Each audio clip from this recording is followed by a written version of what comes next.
Consider these reports and equally adopt them and pass the county government's additional allocations bill.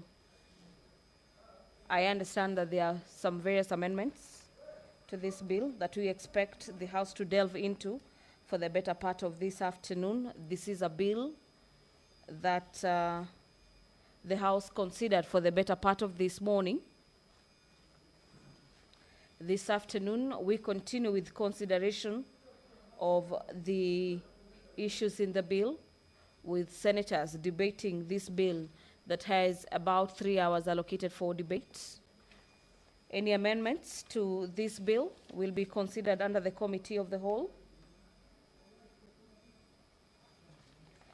And after that, the House is set to vote on the bill today, paving way for the disbursement of funds to counties. The senators are making their way into the chamber this afternoon to ensure that at least the House has 15 senators, which is the required quorum at the Senate for the commencement of business this afternoon. Next on. Next on. Order number 3, messages. Next on. Order number 4, petitions. Next on. Number 4, petitions. Next on. Order, Next on. order number 7, questions and statements. Honorable Senators, I want to reorganize the business of the day. We skip order number 8, and then we go to order number 9 as it is appearing on our order paper. So, Clerk. Order number 9, motion. Reports of the Select Committee on County Public Accounts on the consideration of the reports of the Auditor General on the financial statements, Volume 1 and 2, of the 47 county executives for the financial year 2023-2024. Chairperson, County Public Accounts Committee.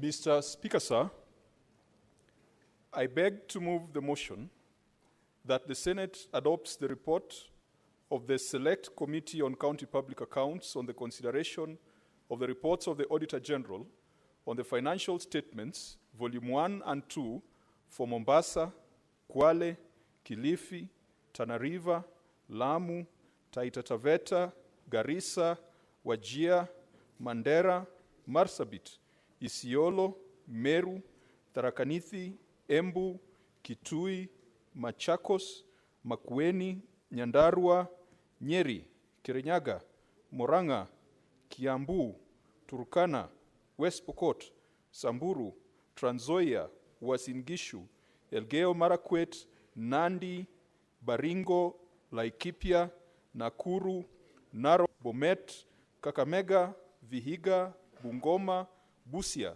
Siaya, Kisumu, Homa Bay, Migori, Kisii, Nyamira, and Nairobi City County executives for the financial year 2023-2024 laid on the table of the Senate on Thursday, 27th March 2025, and approves the recommendations of the Committee on the Financial Statements and Fiduciary Risk Assessment of the respective county executives for the financial year 2023-2024.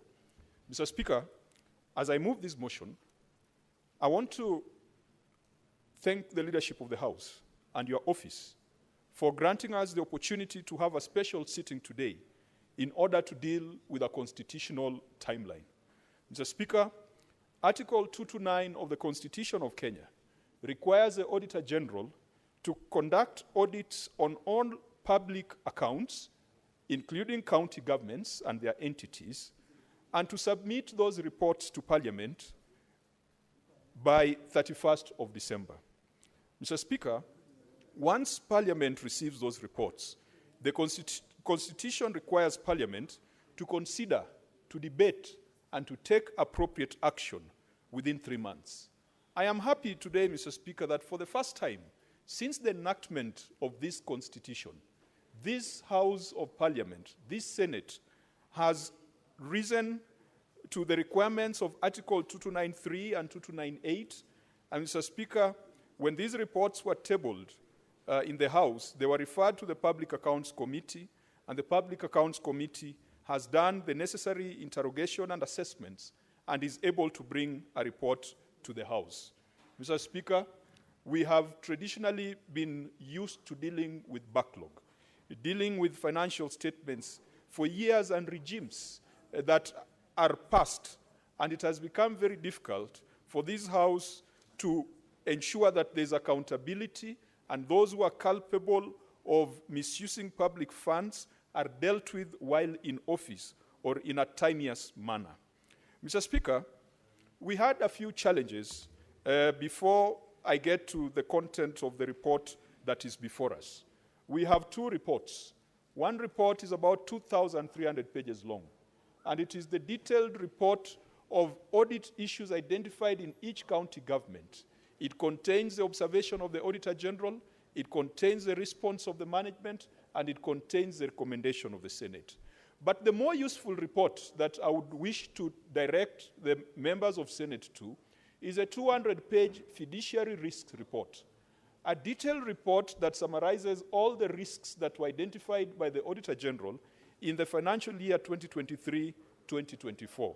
Mr. Speaker, this report, in terms of drafting and authorship, it was led by the Parliamentary Budget Office, a directorate within the Institution for Physical Interrogation of counties that failed to respond, failed to appear, and gave frivolous excuses for that. And Mr. Speaker, Nyamira appeared, but they did not satisfy the documentation requirements of the committee, so it was deemed to be an unperforming appearance.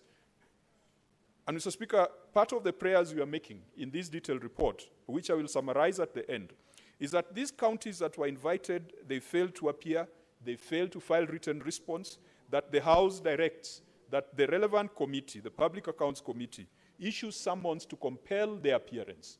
Because it cannot be that they require us when it comes to appropriation of funds to counties, but they show us a middle finger when it comes to accounting for those resources. Speaker, the ideally should be happening at the Senate and in each of the 47 county assemblies. The Constitution has given us a concurrent mandate or jurisdiction. In fact, the timeline of 3 months is shared between the county assembly and the Senate. Chair, Senator Kajwang, Senator Chalgei, familiarize yourself with the standing order 117. You should not stand between the senator speaking and the chair. If you need to consult those documents, carry them to your seat. Thank you, Mr. Speaker. The county assemblies ought to have considered all these reports because primary oversight is exercised at the county assembly level. Mr. Speaker, in our consideration of the report, we did not come across any county assembly that had already considered the reports. And so it would appear as if our brothers in county assemblies have absconded their primary oversight role to the Senate. Part of the recommendations we are making is on how Senate can help build the country. It has been quantified to 532 billion Kenya shillings. And Mr. Speaker, I know you will wonder that the annual transfer to counties does not get to 532 billion. So how is it that counties face fiduciary risks of that amount? If you look at that fiduciary risk report, there is a schedule that breaks down fiduciary issues that come out of budget.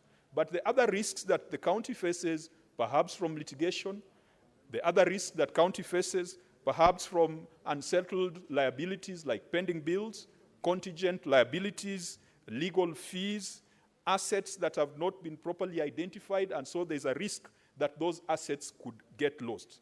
Mr. Speaker, what the PBO has told us is that if county governments were to be grouped by county governments as at 2023-2024 amounts to 532 billion against an annual transfer of 400 billion. Mr. Speaker, when we come to the specific issues of misappropriation of public resources at 87 billion Kenya shillings that the Senate sent to 87 billion Kenya shillings that the Senate sent to county governments cannot be properly accounted for. Mr. Speaker, I'll give you a few examples. The irregular expenditure of 39 billion, if you go to Marsabit County spends 16.5 million on insurance for vehicles that are grounded. 16.5 million could probably sink 8 wells, but they pay that 146 million Kenya shillings to pay salaries for former Nairobi Metropolitan Service staff, NMS, after expiry of their contract. Further, Mr. Speaker, Kilifi County pays 71.5 million to legal firms without proper authorization. Kilifi goes ahead and pays 13.1 million for upgrade of Shanzu local government. When it comes to unsupported expenditure, Mr. Speaker, the Auditor General has flagged 10 million without supporting documentation. Mr. Speaker, let's call it what it is, theft. If the records cannot be found when the Auditor General is on the ground, 6 months later, Mr. Speaker, this House has been sanitizing theft and crooked behavior in counties. And we have brought a report to the House saying that this is unacceptable and action must be taken. There is also loss of money through unbudgeted expenditure. Mr. Speaker, budgets are sacred documents because it is a commitment between the governors and the people they govern. And it is supposed to be exercised through the county assembly. Madness. And I think that Kenyans have been tolerant for too long. And we now need to send out very strong messages and strong recommendations on this. Another wasteful means of spending public funds, Mr. Speaker, is what the accountants call nugatory expenditure. As I said earlier, nugatory expenditure, penalties, interests, and fines. Mr. Speaker, Kisii County spent 1.7 billion on penalties and fines that could have been avoided. And those are penalties and fines to CPF, Lab Trust, and Lab Fund. Kiambu spent 414 million on penalties and interest. Mr. Speaker, I wish the House could direct that where a county government incurs that are avoidable, then the accounting officers should be surcharged personally. Because some people just sit on invoices, they sit on court orders, they sit on statutory contributions and wait for the interest to pile. Mr. Speaker, 1.7 billion in Kisii could do soap the pockets of these fund managers because of interest. Finally, Mr. Speaker, and these are what I call outright illegalities, unaccounted expenditure. The analysis of the Parliamentary Budget Office is that unaccounted expenditure in that year was 157 million. And Mr. Speaker, unaccounted expenditure is what it is. It is money has left the county, but there is nothing to show for it. Tharaka Nithi, 76 million, was charged on the retention account, but there was no evidence that it was used to settle retention and deposits as required by law. Tana River, 37 million, was used on fuels, motor vehicles, but there was no evidence of the vehicles having been bought. Wajir, 18 million to buy laptops and printers, but there was nothing to show. Isiolo, 17 million to buy equipment for an emergency unit, but there was nothing to show. Mr. Speaker, this, we must call it what it is. It is theft. It is across the board, honorable senators. And I want you to look at those reports, and you will be able to see what is going on. Mr. Speaker, the other fiduciary risk, Order, Mr. senators. Speaker, Order. I don't know why they are jittery when I talk about the misdeeds of their governors. I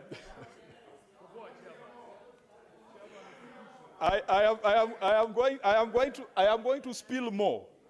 Senator, Mr. Speaker. Chair, I think it's because you said finally, so you know they want to hear more, especially on their counties. Yes, Mr. Speaker, the other problem, the other fiduciary risk, and as I look at the other fiduciary risk, I'll give examples of other counties. Mr. Speaker, the other fiduciary risk identified by the Parliamentary Budget Office is pending bills. The total stock of pending bills are Referral's report. And Mr. Speaker, we have a problem because the Control of Budgets report does not agree with the Auditor General's report. And county governments sometimes cannot tell you what the exact pending bill is because they have set up task forces which then review the work of previous task forces. But according to the reports of the Auditor General, pending bills increased from 163 billion in the prior year to 179 billion Kenya shillings in this financial year. Nairobi leads the pack with pending bills worth 118 billion. Kiambu follows with 6.3 billion. Mombasa, 4.4 billion. Machakos, 4.1 billion. Bungoma, 3.5 billion. And yet, Mr. Speaker, this House passed what we call the Ledama motion that gave directives or directions on county governments on how to deal with pending bills. To date, we have not seen implementation of those very clear resolutions. Mr. Speaker, 24 counties have pending bills above 1 billion Kenya shillings. Now, the problem is that they are not doing age analysis. Because if you do age analysis, you might realize that some of the pending bills are 5 years and older. An example is Kirinyaga. Kirinyaga had a pending bill stock of about 1 billion. 500 million was 5 years old and above. It means that the governor has chosen to pay contractors in the current period and has decided that the Ndadi contractors or the contractors of the previous administration will not be paid. And sometimes governors say that they can't pay, they won't pay, forgetting that if there was someone with a valid claim, someone who did work, they can go to court and they can force a charge against that county. And that is why we said that the fiduciary risk in county governments far exceeds their revenue at 500 billion because of these things like mismanagement of pending bills. Mr. Speaker, the High Court sitting in Kitale made it clear that these task forces that are being established to review pending bills, to review HR, to review wage bill, the first port of call for county governments is their internal audit function. Every county has an internal audit function. Every county has an audit committee. And the Office of the Auditor General is available. And so the High Court made it clear that those task forces are illegal. So, Speaker, we have made that clear in our recommendations that we don't expect counties to set up task forces, but to use internal resources and also to comply with the Senate resolution on settlement of pending bills. Mr. Speaker, let me move very quickly to another fiduciary risk that cuts across county governments. The Public Finance Management Act requires counties to demonstrate fiscal prudence.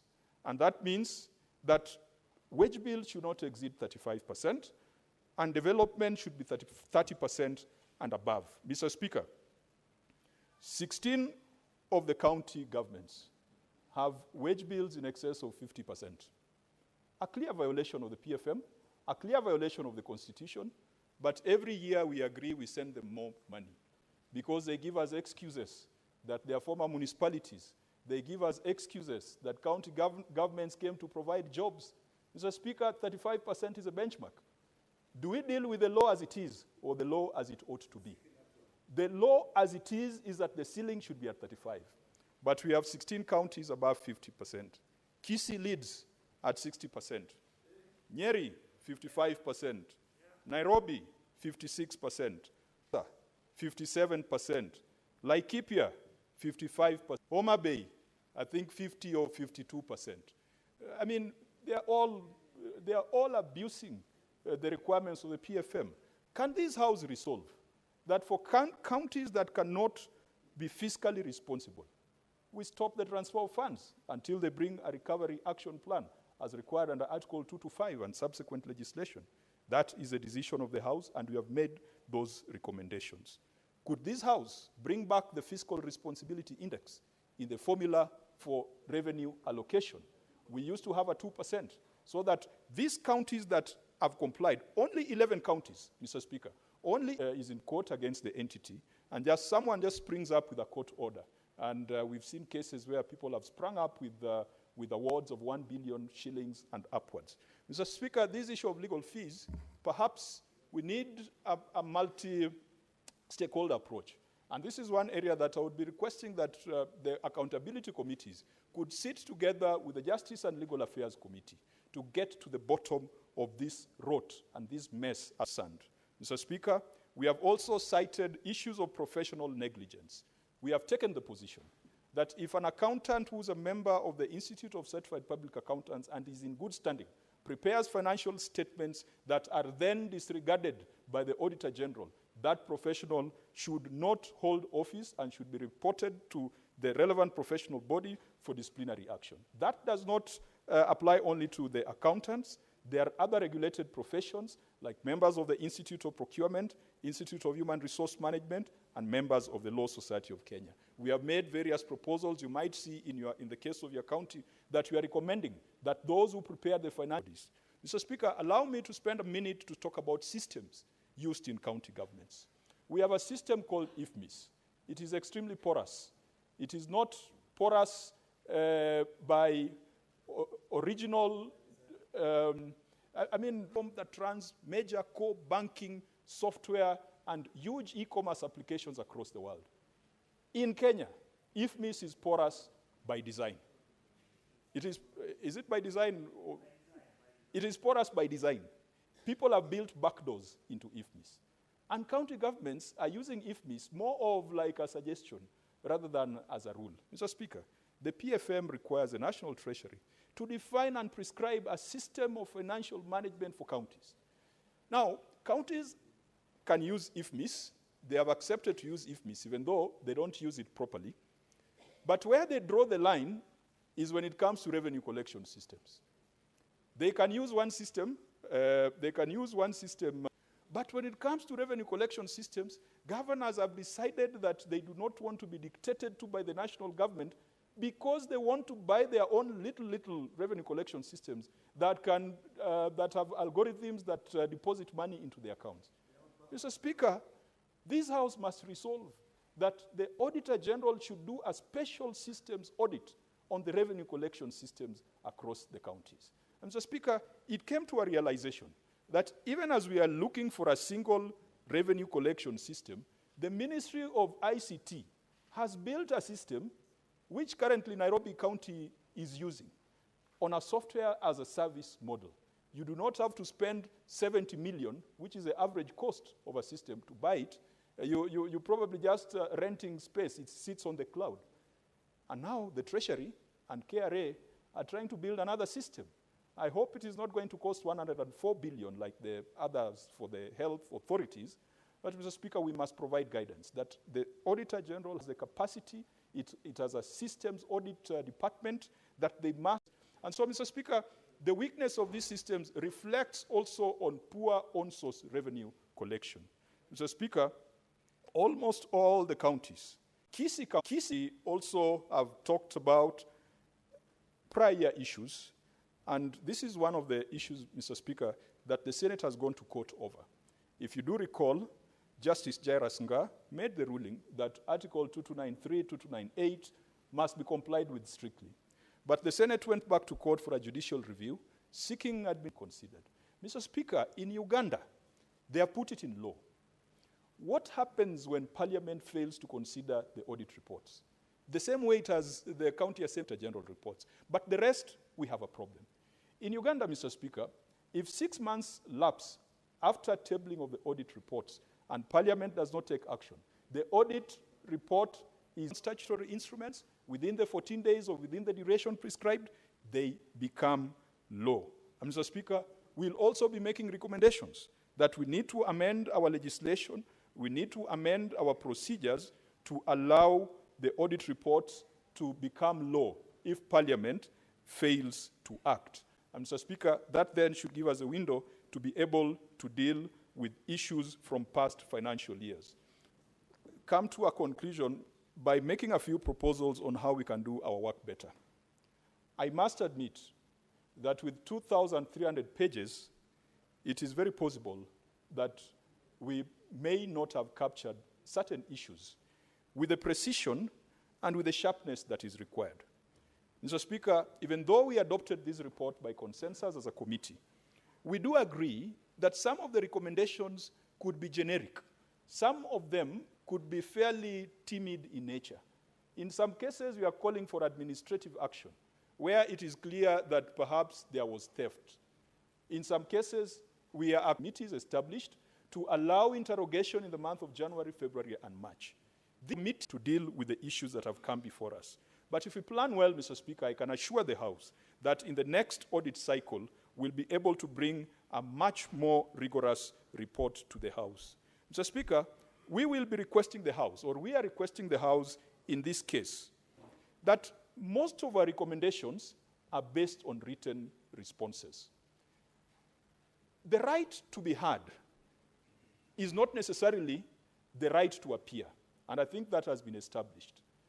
But when you are relying on written responses, it is not possible to vouch for the authenticity of the records that are being tendered. And so, Mr. Speaker, in light of that, the committee and even the Office of the Auditor General cannot vouch for the veracity, authenticity, and accuracy of the records that have been used to support some of the audit findings. We are asking the House to allow us to conduct a further inquiry to ensure that those records that have been submitted to us as evidence meet the threshold. And Mr. Speaker, if they fail to meet the threshold, we are also asking that this House allows the committee to follow up with the relevant agencies, the DCI, the EACC, the OAG, the COB, and the National Treasury, to take action on perpetrators of illegalities and irregularities that have been documented in this audit report. Mr. Speaker, we are also calling upon county assemblies not to abandon their primary oversight mandate. We will be making detailed proposals on statutory amendments. Mr. Speaker, in my view, some of my colleagues have thought, why don't we amend the Constitution, Article 2 to 9? I do not think we should amend the Constitution. I think we should try to live up to the high expectation of the Constitution. And that means changing statute, changing our procedures, changing our standing orders. Mr. Speaker, it is possible for Parliament to be up to date. And perhaps the history, and I must say this, Mr. Speaker, when I became the chair of the Public Accounts Committee, I took over from Senator Boni Khalwale, yet to consider and to take appropriate action. I am calling upon the House. As far as appropriate action is concerned, the right thing to do is that we will treat this as our interim recommendation, but the detailed analysis, the detailed inquiries can still be pursued by the relevant committees with a view to following up on implementation as required by the Public Audit Act. Mr. Speaker, that is our prayer to the House, and I just want to finalize by thanking all the stakeholders who contributed, the Parliamentary Budget Office for producing the third version. No, this is a second version of the Fiduciary Risk Report. Mr. Speaker, the first version was compiled by the PBO, but I would say largely authored by Senator Ledamo Lekina, who was my colleague in the Public Accounts Committee. I want to thank the PBO, the staff and the directorate, the clerks. Mr. Speaker, the clerks in my committee are some of the most hardworking clerks because I've seen them deliver a 2,000-page document at short notice. Our stakeholders, the Treasury, the EACC, and the members of my committee, as well as the House, for showing confidence in us and for allowing us to carry out this critical and very sensitive function. Mr. Speaker, I beg to move, and I beg that the House considers our prayer that we follow up the residual matters within an implementation framework, and we cause and compel the appearance of those governors who think that they only need the Senate when it comes to allocation of money, and they do not need the Senate when it comes to accounting for the money. Mr. Speaker, I beg to move, and I would request my Vice Chair, Senator Mwaruma, to second. Thank you, Mr. Speaker. Senator Mwaruma Jones. Asante Mheshimiwa Spika kwa hii fursa umenipa ili kuunga mkono huu mjadala wa kuidhinisha ripoti ya kamati ya bunge ya uhasibu wa pesa zinazoenda kwa magatuzi. Mheshimiwa Spika, Seneti inaketi kwa sababu ya majukumu yanayotolewa katika ibara ya 96 ya katiba ya Kenya, ambayo inasema ya kwamba kazi ya Senate ni kulinda magatuzi. Mheshimiwa Spika, katika hekima ya waliotunga katiba yetu mwaka wa 2010, tulikuwa na serikali awamu mbili, serikali za magatuzi na serikali ya kitaifa. Mheshimiwa Spika, jumba ya Seneti ikapawa jukumu la kupitisha sheria za kugawanya pesa za kwenda kwa magatuzi. Tulishafanya hivyo Mheshimiwa Spika kwa kupitisha sheria ambayo inagawanya pesa kwa serikali ya kitaifa na kwa serikali za county, inayoitwa Division of Revenue Act, na tukapitisha pia sheria inayogawanya fedha mara 47 inayoitwa County Allocation of Revenue Act. Mheshimiwa Spika, leo katika hiki kikao maalum cha Seneti tumejadili asubuhi yote ili kuongeza pesa kwa magatuzi zaidi ya bilioni 50, zile zinaitwa conditional grants. Mheshimiwa Spika, pesa zikifika kwa magatuzi, wale wanaofanya bajeti ni watendakazi wa county ama county executive na bunge za magatuzi ama county assemblies, na pia wana jukumu la kutekeleza miradi. Wakati wa kutekeleza miradi, Mheshimiwa Spika, kamati za bunge za county na assembly yote ya county inatakikana kufuatilia ile miradi vile inavyofanywa. Na katika uangalizi, Mheshimiwa Spika, ama oversight, mabunge ya magatuzi yanatakikana kufuatilia ile miradi ifanyike kulingana na sheria, kulingana na bajeti na kulingana pia na vile wananchi walivyochagua miradi yao. Mheshimiwa Spika, Mheshimiwa Spika, katika uangalizi, mhasibu mkuu wa pesa za umma ama auditor general anaenda kwa magatuzi na kuangalia zile pesa zilizoenda kwa magatuzi kama zimetumika vizuri. Mheshimiwa Spika, katika ibara ya 229 inasema ya kwamba mhasibu amalize uhasibu wake na kutoa ripoti kufikia Disemba tarehe 31 na kuweka hizo ripoti katika bunge. Mhasibu ameleta ripoti zake katika bunge la Seneti na amepeleka pia ripoti zake katika mabunge 47 ya assembly za Kenya. Mheshimiwa Spika, ibara ya 179(4) inakubalia Seneti iitishe ripoti kutoka kwa magavana ambao ni wakurugenzi wakuu wa serikali ama CEOs kuja katika bunge na kujibu maswali. Mheshimiwa Spika, kamati ya Seneti ambayo mimi ni naibu mwenyekiti iliandikia magatuzi yote 47 ambao ni watendakazi na assembly na wakaleta majibu yao. Mheshimiwa Spika, na katika ibara ya 201 ama article 201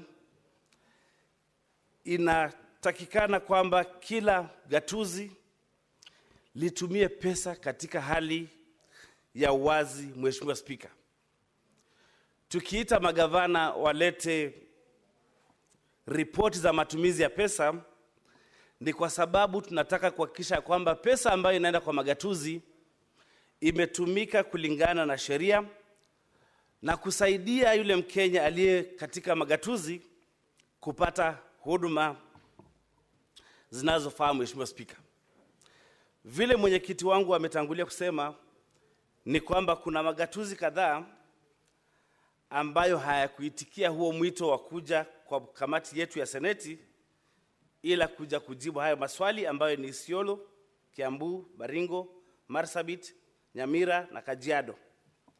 Haya magatuzi yatapewa fursa ingine ili kuja kujibu maswali ya matumizi ya pesa.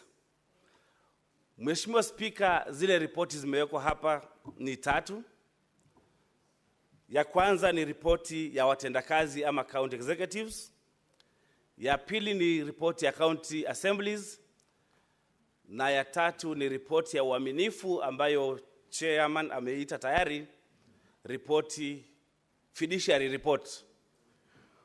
Kwa Kiswahili ni ripoti ya uaminifu. Mheshimiwa Spika, tumepitia hizi ripoti zote na kuna masuala kadha ambayo yametangulia kujadiliwa tayari, ambayo yanaashiria kwamba pesa na mali ya umma katika magatuzi inaweza kuwa isiwe katika hali nzuri sana. Swala la kwanza ni ukosefu wa nakala ya mali na rasilimali za magatuzi, ambayo kwa kimombo, Mheshimiwa Spika, tunaita asset register. Wakati nakala ya mali ya magatuzi isipokuwepo, kuna uwezekano wa magatuzi kupoteza mali zao. Kwa mfano, ripoti ya magari mangapi yaliyo katika magatuzi, ripoti ya mashamba yaliyo katika magatuzi, Mheshimiwa Spika, na mashamba mengine hayana hati miliki. Hayo mashamba yako na uwezekano wa kupotea kwa sababu hakuna hati miliki kuonyesha kwamba hiyo mali ni ya county. Kile kingine ambacho kinaashiria kupotea kwa pesa, Mheshimiwa Spika, kulingana na hiyo ripoti ya uaminifu, ni kwamba kuna shida ya kukusanya ushuru wa magatuzi. Magatuzi mengi yanakusanya ushuru na yapeleki huo ushuru katika benki, Mheshimiwa Spika. Kaunti nyingi zinatumia ule ushuru wakati wameukusanya, ili hali sheria inasema wakati ushuru umekusanywa upeleke kwa benki ile inaitwa County Revenue Fund account, ndio sasa huo ushuru utumike kwa kufanyiwa bajeti pamoja na zile pesa zingine ambazo zinatoka katika hazina ya kitaifa. Mheshimiwa Spika, wengine pia wanakusanya ushuru bila kutumia utandawazi. Na Mheshimiwa Spika, wakati ushuru unakusanywa bila utandawazi, pia kuna pesa nyingi zinapotea hapo kulingana na ripoti hiyo ya uaminifu. Mheshimiwa Spika, lingine ni kwamba katika uajiri, kaunti nyingi zimeajiri zaidi ya vile kanuni zinavyohitaji, ya kwamba 35% ya fedha za kaunti zitumike kwa kulipa wafanyikazi. Mwenyekiti ameashiria akasema ya kwamba kuna kaunti nyingi zinatumia ama zimeajiri watu na wanatumia pesa zaidi ya 35%. Wakati tumetumia pesa labda 50%, kaunti yangu ya Taita Taveta iko katika 54%. Ni kwamba pesa inabakia chache ya kufanya maendeleo. Tunahimiza na tunasukuma kaunti zihakikisha kwamba zimefuata kanuni, ili pesa inayotumika katika kulipa wafanyikazi iwe ni 35% ama chini yake. Kaunti nyingi, Mheshimiwa Spika, zinalipa mishahara ya wafanyikazi kupitia nje ya mfumo wa IPPD. IPPD, Mheshimiwa Spika, ni mfumo ambao unatumika kulipa wafanyikazi wote wa serikali. Lakini wakati magatuzi yanatumia ama yanalipa nje ya huo mfumo, ni pesa nyingi sana, Mheshimiwa Spika, zinaweza kupotea. Na katika kamati yetu tunafuatilia kwa ukaribu sana ili kuhakikisha kaunti zote zinalipa kulingana na huo mfumo wa utandawazi. Mheshimiwa Spika, kuna uchunguzi na mapendekezo mengi ambayo tumefanya katika hii report, lakini vile mwenyekiti amesema, mkandarasi amefanya tenda na ameleta makaratasi ama nakala za kulipwa invoices, lakini amelipwa na zile karatasi haziko. Mheshimiwa Spika, tuko na mapendekezo ya kufuatilia, na ndio maana mwenyekiti amesema muda ulikuwa mchache. Lazima kuwe na muda zaidi wa kufuatilia ile miradi ambayo imefanywa katika magatuzi, kuhakikisha kwamba hiyo miradi yenyewe imefanyika na kwamba wananchi wanapata thamani ya pesa, kwa kimombo value for money. Na Mheshimiwa Spika, tumejiuliza kama kamati, uhasibu wa kwanza ni wa kamati za uhasibu za county. Mheshimiwa Spika, tunazita internal audit. Zinafanya uhasibu, na ile mhasibu mkuu akija kufanya uhasibu hutegemea sana ile ripoti ya mhasibu wa ndani. Lakini kaunti nyingi zimekataa kuwa na hizo kamati, na ni kwa sababu kuna mambo wanaficha huko ndani. Mheshimiwa Spika, sitaki kuongea sana kwa sababu mimi naunga mkono tu huu mjadala, lakini mwenyekiti ameongea mambo kama madeni ama malimbikizi ya madeni ya county, pending bills, ambazo zimelemaza maendeleo katika county. Mheshimiwa Spika, yale madeni yanatakana kulipwa, na katika hii report tukisoma ni kubwa, ndio imependekeza ya kwamba idara ama asasi za uchunguzi ambazo ni DCI na EACC wafanye uchunguzi, waone ya kwamba yale madeni yalitendwa kihaki, na kama kuna yale ya kikora basi hao watu wahukumiwe. Kwa sababu maseneta ambao watataka kuongea ni wengi, sisi kwa kifupi kabisa tunaomba hii bunge itupe fursa tutembelee magatuzi, tuangalie ile miradi ambayo inasemekana imefanywa, kama imefanywa sawa sawa, na kama kuna thamani ya pesa, Mheshimiwa Spika, kutokana na fedha ambazo zinatoka kutokana na ushuru wa mwananchi. Mheshimiwa Spika, ningependa niseme kwamba serikali haina pesa. Pesa yoyote ambayo inaenda kwa magatuzi inatokana na ushuru wa mwananchi. Kwa hivyo sote kama wananchi wa Kenya lazima tufungue macho, ili tukiona pesa inatumika vibaya tuweze kuripoti kwa asasi za uchunguzi. Lazima tuumwe na zile pesa ambazo zinaenda kwa magatuzi.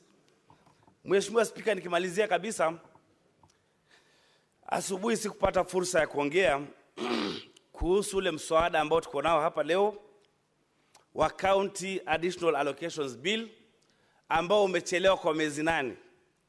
Mheshimiwa Spika, bunge la kitaifa wanasema ya kwamba hawataki pesa ya barabara iende kwa magatuzi kwa sababu pesa ikienda kwa magatuzi inaenda kutumika vibaya.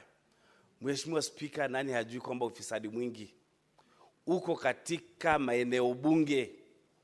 Waheshimiwa wengi wa bunge wanafanya tenda zao wenyewe.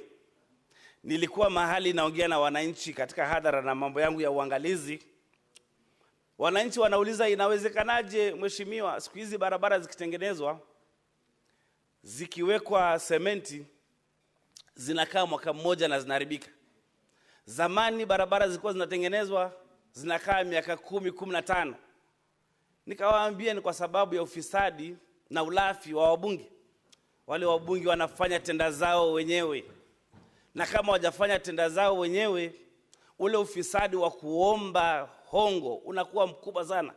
Sasa yule mkandarasi kama atakupatia hongo ya 20%, ni lazima aweke cement kidogo, aweke mchanga mingi. Kwa hivyo unapata barabara, Mheshimiwa Spika, imetengenezwa inamaliza mwaka mmoja imetoa waya tayari. Kwa hivyo sote tukubali ya kwamba ufisadi uko ndio kwa magatuzi, na ni jambo la kuhuzunisha kwamba si huu gatuzi tuliolilia na kupitisha mwaka 2010 wa kupeleka pesa mashinani. Mheshimiwa Spika, si ambao tunatoka katika maeneo yenye watu wachache, hatuko tunapata maendeleo kwa sababu mnaambiwa mnaleta kura ngapi katika meza ili tuwapatie maendeleo. Lakini leo hii kwa sababu ya ugatuzi pesa inakuja mashinani na magavana na MCA na wananchi wanachagua miradi yao wenyewe, wanasimamia miradi yao wenyewe na miradi inafanyika katika magatuzi. Kwa hivyo kutokana na ibara 99 ya katiba, sisi kama maseneta tutasimama kidete kuhakikisha ya kwamba ile pesa inatakana kwenda kwa magatuzi imeenda kwa magatuzi, na tutafuatilia tuangalie vile imetumika ili mwananchi aliye mashinani apate huduma bora. Mheshimiwa Spika, napenda kuhamia hapo na kuomba maseneta wakubali kwamba tupate muda zaidi wa kufuatilia hii miradi ili mwananchi apate thamani ya pesa zake. Naunga mkono ripoti, Mheshimiwa Spika.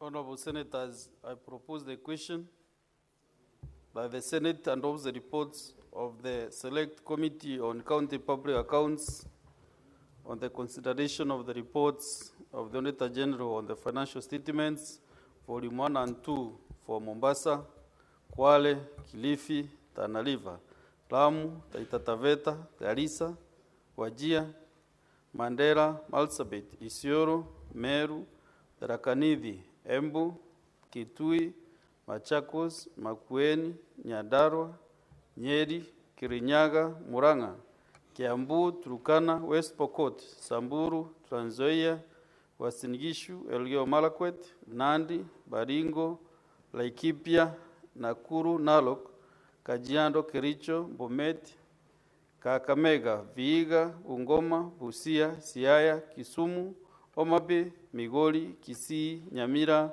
and the Nairobi City County Executives for the financial year 2023-2024, laid on the table of the Senate on Thursday, 27th March 2025, and approves the recommendations of the Committee on the Financial Statements and Fiduciary Risk Assessment of the respective county executives for the financial year 2023-2024.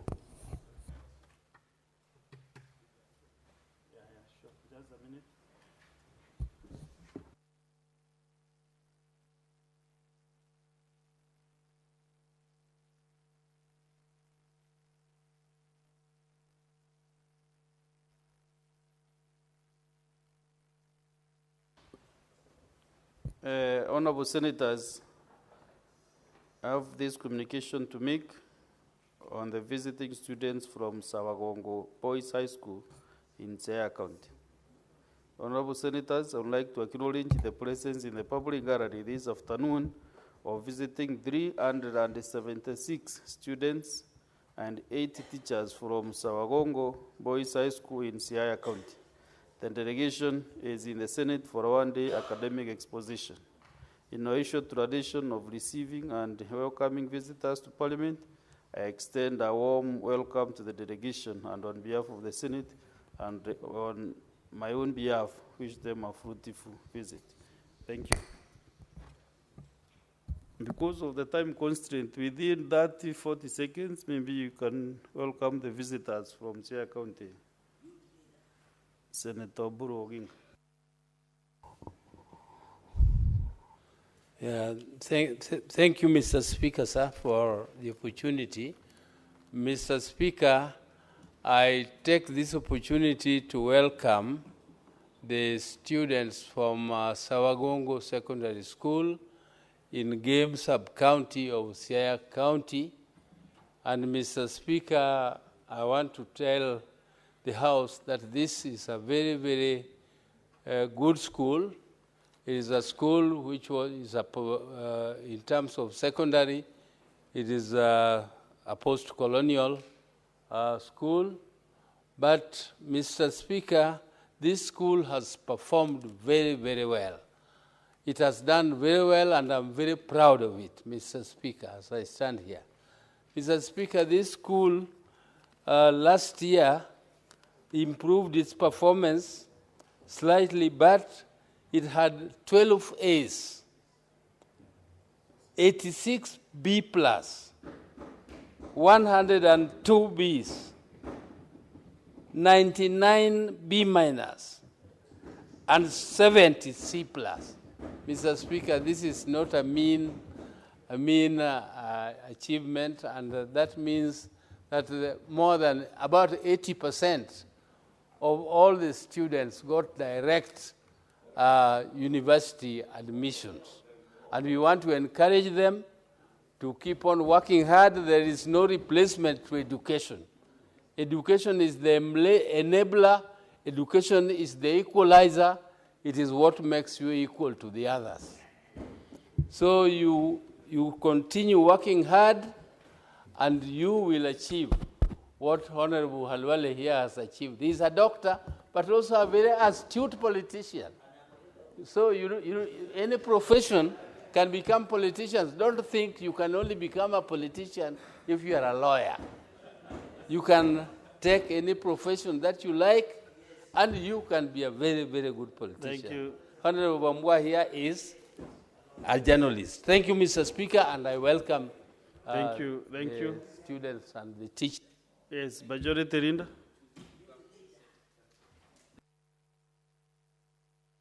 Mr. Speaker, I rise to persuade to Standing Order number 111 to move that debate on this motion be limited to 5 minutes for each senator. Mr. Speaker, we have a very difficult situation today. We have 5 motions, which at the rise of the House at 6:30, all the work that our colleagues have done will be useless if we don't debate and consider them. Therefore, if there is a day that we must work like an orchestra and not like politicians, today is a day. We have to do this, Mr. Speaker. Allow me to explain just in 30 seconds what we must do, because this does not affect this motion alone. It affects also the other 4 motions.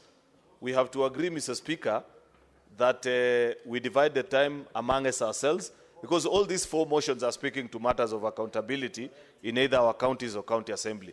So we have to agree that when you get an opportunity, you speak to all the issues that are either related to your county and the county assembly, so that we schedule the time. It's now 3:46, Mr. Speaker, as such that we know at what time now the mover replies on one motion. We begin the next motion, Mr. Speaker, so that we are able to conclude on all the 5. Otherwise, Mr. Speaker, it will be very unfair for our colleagues in public accounts who have worked extremely hard to bring us these reports, then we don't consider them. Therefore, I want to request that we limit to 5 minutes, Mr. Speaker, and also bear in mind that we have to do that on the subsequent motions. I thank you, Mr. Speaker. Then Majority Leader, for the sake of the chair, then also you further guide maybe how many senators should speak on a particular motion. Because we have 4 allow us to motions. consult with the minority leader so that we schedule time. Maybe on motion 1. Because if you leave it open-ended, No. then What we can do, you Mr. can't Speaker, achieve your targets. we can speak to motion 1, Mr. Speaker, say up to 4:20. Motion 2 up to 5 o'clock. Motion 3 up to maybe 5:40. I don't know even, because that takes it very long, almost 6:30. So allow us, Mr. Speaker, to consult with the leadership. Let's limit time first, then we come back to you with a proposal as a leadership. Also, final request, Mr. Speaker, if we can limit ourselves to the counties that at least are mentioned in the reports that are being considered. Also, further guidance that in the morning, you remember we end the additional allocation to the county's bill. And senators and the QD up to 1 from 9 a.m. up to 1 p.m. So I'll first give priority to the senators who are on the queue and did not get a chance in the morning. Today is a special session, and therefore should be fair to all the senators who left their holidays to come to the Senate. Therefore, I think that is very clear. Yes, Senator Mboni. Mr. Speaker, very quickly, this is a place we find ourselves because of the court ruling, and therefore it is extraordinary. I want to beseech you, Speaker and colleagues, that we treat this as procedural motions, so that it is moved, it is responded to, we put the question, then next time we shall be better prepared. I can assure you, as one of the leaders in the House, that it will not be easy to have quorum for us to go in division if we stretch up to 6.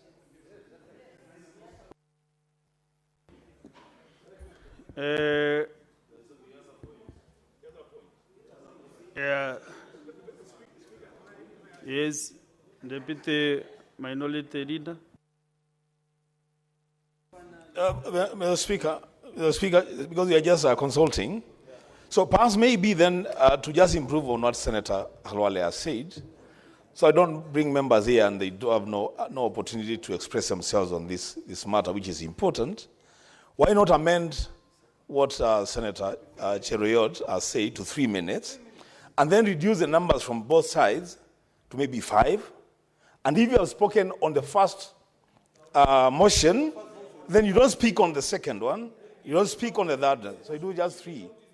Yes, and you just limit ourselves to the counties in the motion. Yeah, you don't.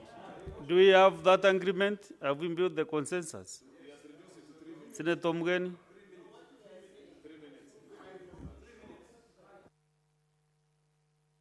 Give Senator Kongo Mugeni the mic.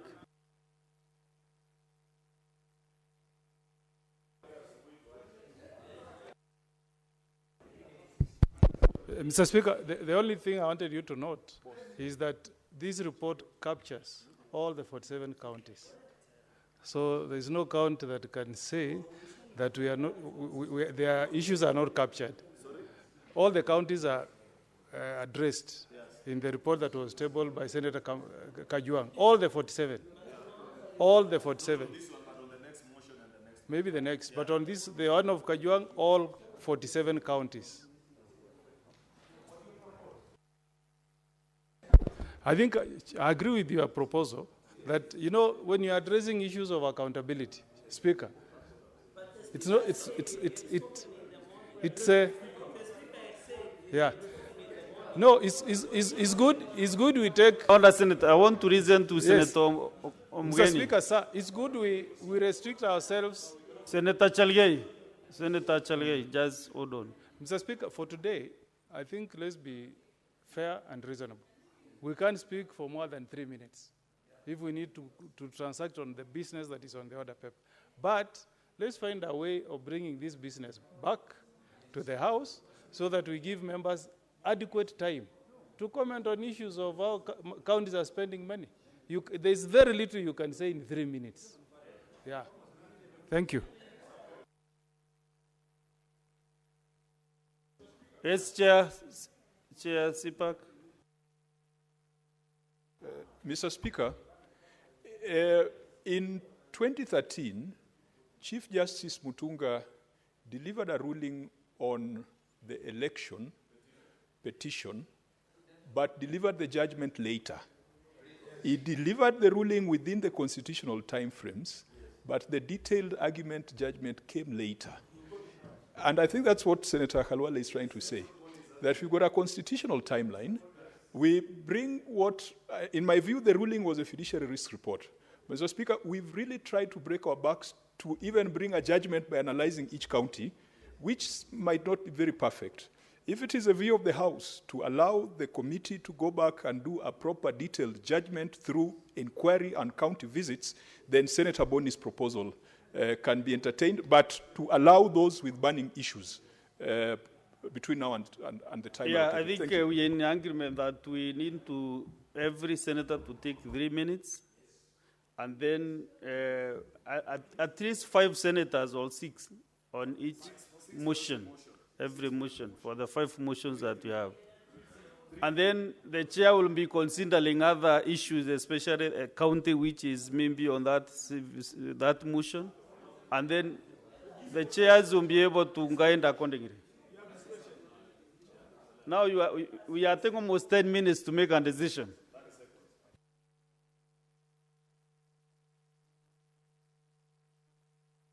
Give majority leader the.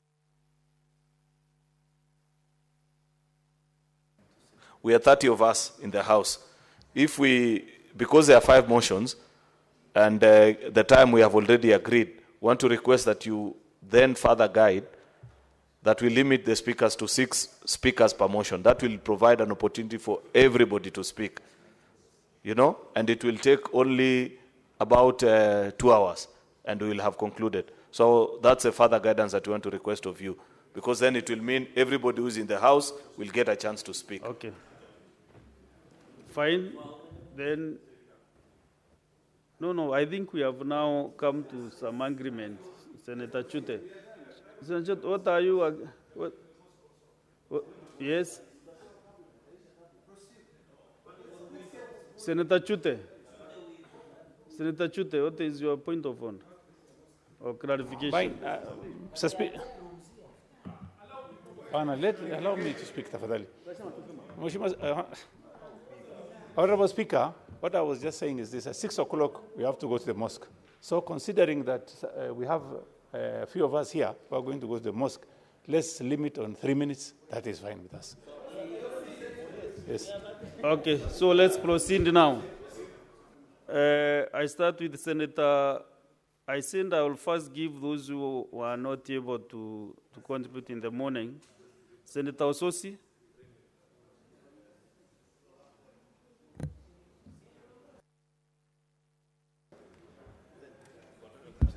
Thank you, Mr. Speaker, for this opportunity. Mr. Speaker, first of all, let me commend the Committee of CPAC for the great report they have tabled before us, which has very, very good information. Mr. Speaker, I think the experiences of CPAC committee are similar to the CPIC committee which I had. Issues of late submission of document, Mr. Speaker, which is contrary to section 62(2) of the Public Audit Act, is a common issue in all the counties. And I think it's a matter that we need to have a way of dealing with, even if it involves invoking the penalties under section 62 of Public Audit Act. Mr. Speaker, we have also seen a trend of inaccuracies, errors, incompleteness in financial statements that are audited by the Office of the Auditor. And this is because accountants or finance managers in our various counties are not doing their work professionally. And I want to agree with the Committee of CPAC that it is time that these officials comply with the provisions of the Public Sector Accounting Standards Board, and where they don't comply, then we need to invoke the provisions of Section 8 and 10 of the Accountants Act, which may also include getting assistance from the professional body ISPAC on dealing with the misconduct. Mr. Speaker, let me go to the report in reference to my county, Vihiga County, where, Mr. Speaker, going through the report, I am very sad as a senator of Vihiga County that a whooping 3.4 billion shillings, which is just 2 billion less than our revenue, shareable revenue, cannot be accounted for. The amount is facing fiduciary risk. 3.4 billion shillings, Mr. Speaker, is not small money.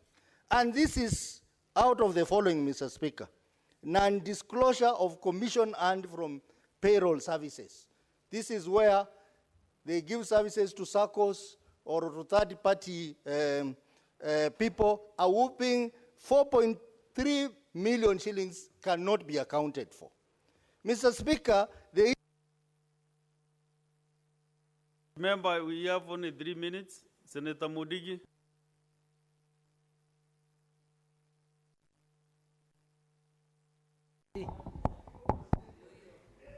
Asante Bwana Spika, mmenipa ruhusa niweze kuchangia kamati ya CPAC. Ile kazi wamefanya kazi nzuri. Ningeomba zile counties zimekuwa na matatizo iweze kufuatiliwa, ndio waweze kufanya audit tena, waweze kuleta malisiti ya ile kazi hawakuwa wamelete. Kama county nimesikia ikitanjwa na milioni 400,000, ifuatiliwe ionekane hii pesa ilipotea namna gani, ama ni kwa sababu county office ilichomeka, lakini mpaka walete malisiti. Bwana Spika, tukifuatilia hivyo, asubuhi tulikuwa nafuatilia vile county itapatiwa pesa. Kamati ya finance ya Senate na unga mkono, kwa sababu niliona kama Embu County kutoka sasa mpaka mwezi wa 6 itapokea milioni 363, ambaye mambo ya manyumba ile ilikuwa njengwa, mambo ya wale wa health promoters watapata pesa, vile hiyo pesa itapatikana. Bwana Spika, ni kuna mambo ya ajabu, kwa sababu mambo ya parapara, Embu County ni moja ya zile county ilienda kotini iweze kupatiwa pesa ya parapara. Ni ajabu kubwa sana katika Senate, Bwana Spika, kwa sababu county zote ni kama hizi wameenda kotini. Kama Embu inafaa, kama mahakama itakumbali county ipatiwe pesa ya parapara, Embu County itapata milioni 211 na ward zote 20 itafaidika na hizi pesa. Bwana Spika, kama saa hii Embu County mvua inanyesha, unakuta magari kule masinani hawezi kutembea vizuri. Kwa hivyo naomba mahakama iweze kusaidia, ndio magavana waweze kupata kesi ile inafaa, kwa sababu najua Bwana Spika, MPs wote wako na pesa ya CDF, wako na pesa ya parapara, wako na pesa ya pia ya stima, lakini sisi sote hakuna mtu anaangalia. Kwa hiyo Bwana Spika, ningeomba hata kama tunafuatilia magavana mpaka nyumba kuu ya Senate iweze kupatiwa nguvu ya kuweza kufanya oversight vizuri, ndio magavana waweze kurudisha zile pesa imeenda njia ile inafaa, lakini MPs wote mpaka wakumbali kusaidia county zote iweze kupata pesa, kwa sababu wakati tuko hapa sisi maseneta tunaongea mambo ya ukatusi na magavana pia wanapata matatizo. Kwa hiyo Bwana Spika, naunga hizi kamati zote mbili mkono kwa ile kazi imefanya. Asante Bwana Spika. Senator Sifuna Edwin. Honorable Speaker, I'm a very proud member of the Public Accounts Committee under the very able leadership of Senator Kajwang. During our meeting to adopt this particular report, we were given the definition of fiduciary risk by the Parliamentary Budget Office. Honorable Speaker, just a cursory search of the term fiduciary risk is defined as a potential or loss that can arise when an entity fails to work in the best interest of the people, leading to misuse, mismanagement, or lack of transparency. Honorable Speaker, in that report, you will see that the cumulative fiduciary risk exposure of all the counties, the 47 counties, is 532 billion. But out of that, the fiduciary risk exposure by Nairobi County alone is 157 billion Kenya shillings. Honorable Speaker, when we go through these reports, it brings me great shame as a senator of Nairobi to see that Nairobi is number one in all the wrong things. We are the highest when it comes to irregular expenditure at 32.5 billion Kenya shillings out of the 39.1 billion of all the counties, which is about 85 or 83%. Honorable Speaker, we are also number one when it comes to unbudgeted expenditure at 12 billion Kenya shillings in terms of fiduciary exposure. Then, of course, there is a matter of pending bills. Honorable Speaker, out of the 179 billion Kenya shillings that constitute pending bills in the 47 counties, 65% of that, or 118 billion Kenya shillings, is the fiduciary exposure in the county of Nairobi. And we have gotten to a place, Honorable Speaker, listening to these entities, to the Auditor General appearing before our committee, we now need to know what the next steps are. I want the people of Nairobi to understand that even though the Constitution says that Parliament shall look at the reports of the Auditor General, we rely on other institutions to be able to take action. In the committee that I sit in, we have recommended prosecution of officers in over 150 cases, and we have had occasion to sit with the EACC and ask them to give us the reports about these investigations, Honorable Speaker. We have had officers from the DCI We have made recommendations for prosecution of people. We have made recommendations to professional bodies like the ISPAC that regulates accountants, even lawyers who give wrong information or wrong advice to their executives, or even who collude with their departments to steal money through legal fees. Honorable Speaker, we need all these institutions now to come to the rescue of our counties. Even if you look at the total exposure on stalled projects, Nairobi is again #1. I want this Senate to help us in Nairobi, because if devolution works in Nairobi, it will work elsewhere. Honorable Speaker, I thank you. Thank you. Good. Senator Mariam Sheikh Omar.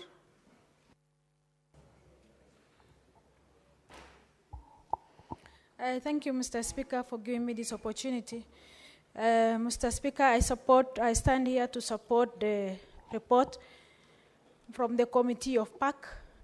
Mr. Speaker, as I heard the chairman moving the motion of the report, the common issues among the counties are unsupported expenditure in fiduciary reports, 16 counties above 50 million. Mr. Speaker, most of the counties paid without supporting documents. Mr. Speaker, I urge the chair, the member of the committees, not to allow any supporting documents to be availed to the committees. And again, Mr. Speaker, the county government, that's the governor, the CEO of the county governor, to take action to the officer who failed to avail documents to the auditor under the PFM, that is 156 PFM PFM Act 2012. Mr. Speaker, the second one is the pending bill. Mr. Speaker, most of the counties, they don't disclose their pending bills. And again, pending bills is normally the first charge, and it normally accumulates all. Like Mandera County, it has 2.2 billion. That show they are not paying, they are accumulating the pending bill. Mr. Speaker, the other one is avoidable expenditure. Mr. Speaker, avoidable expenditure is like penalties, interests on statutory deductions, which has not been submitted on time. Mr. Speaker, the other one is installed projects and the poor workmanship.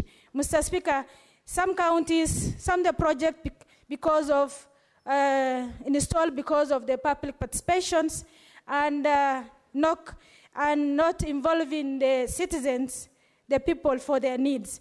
Mr. Speaker, the other one is fixed asset register. Mr. Speaker, most of the counties, they don't keep their fixed asset register. That shows the fixed asset, the asset of the counties is unknown. Mr. Speaker, the committee make a follow-up on that so that they cannot, without the Okay. Senator Olekina Ledamo. Thank you, Mr. Speaker. Mr. Speaker, let me begin by thanking the two committees, but I shall begin to thank the distinguished senator from Homa Bay for actually telling us what is going on in this country. Serious fiduciary risk. And fiduciary risk comes about when those who are tasked with the fiduciary responsibility fail to do so. Mr. Speaker, I've gone through the report and I'm ashamed of my own county because I've seen that when it comes to nugatory expenditures are those expenses which could be avoided. Expenses that if you pay your bills on time, you don't have to pay penalties. You don't have to pay interest. You don't have to pay legal fees. We paid a whopping 1.7 billion shillings in terms of nugatory expenditures.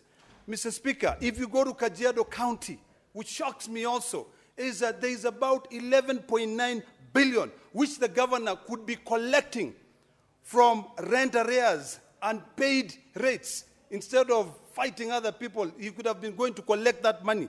Number two, the pending bills.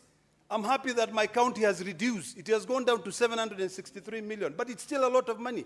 In Kajiado County, it is over 2.35 billion shillings. When you look at the development budget, it is 1.4 billion shillings that has not been paid to developers. So essentially, nothing is happening. So, Mr. Speaker, the distinguished senator from Homa Bay, the chair of the Public Accounts Committee, has asked us to allow them to go after these rogue governors, to allow them to work with the DPP, to go and scrutinize and look at these expenditures. Mr. Speaker, if we do that as a House, we will be saving this country. We will be saving this country from these nugatory expenditures. We'll be saving these businesses that are not paid when they're supposed to be paid. Pending bills, we'll be looking at issues of fiduciary responsibilities. Mr. Speaker, if you fault or if you do not respect the PFM Act, and you are called, and I know the Kajiado governor was called to appear before the committee, he failed to appear. Instead of focusing and making sure that you're using the money rightly, you are busy politicking. Right now, Mr. Speaker, we want the committee to go after these governors and ensure that even if they have to be jailed, jail them. Thank you, Mr. Speaker. Senator Joe Newton.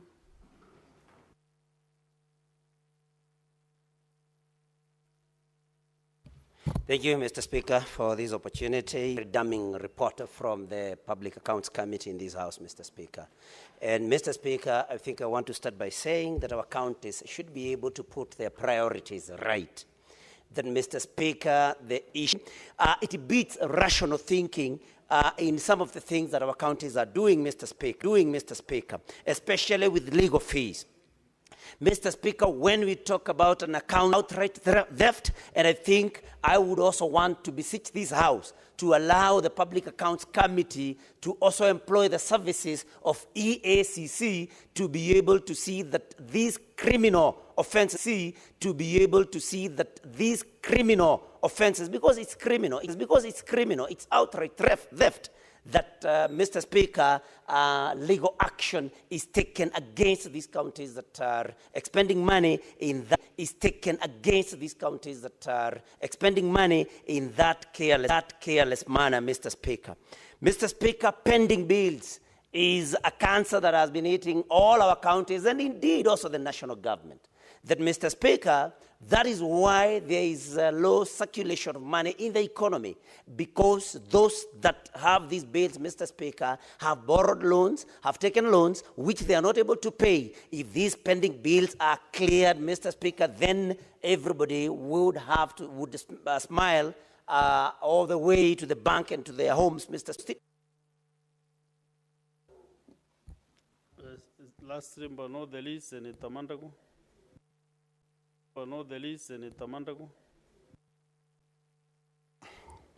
Thank you very much, Honorable Speaker. Honorable Speaker, first I want to thank the committee for doing a very thorough job on this matter, Honorable Speaker. Honorable Speaker, I rise to support the work of this committee, and Honorable Speaker, only on 3 areas. On the CAIPs, Honorable Speaker, where the counties and national government are partnering, we have counties who are given money by national government to the tune of around 116 million.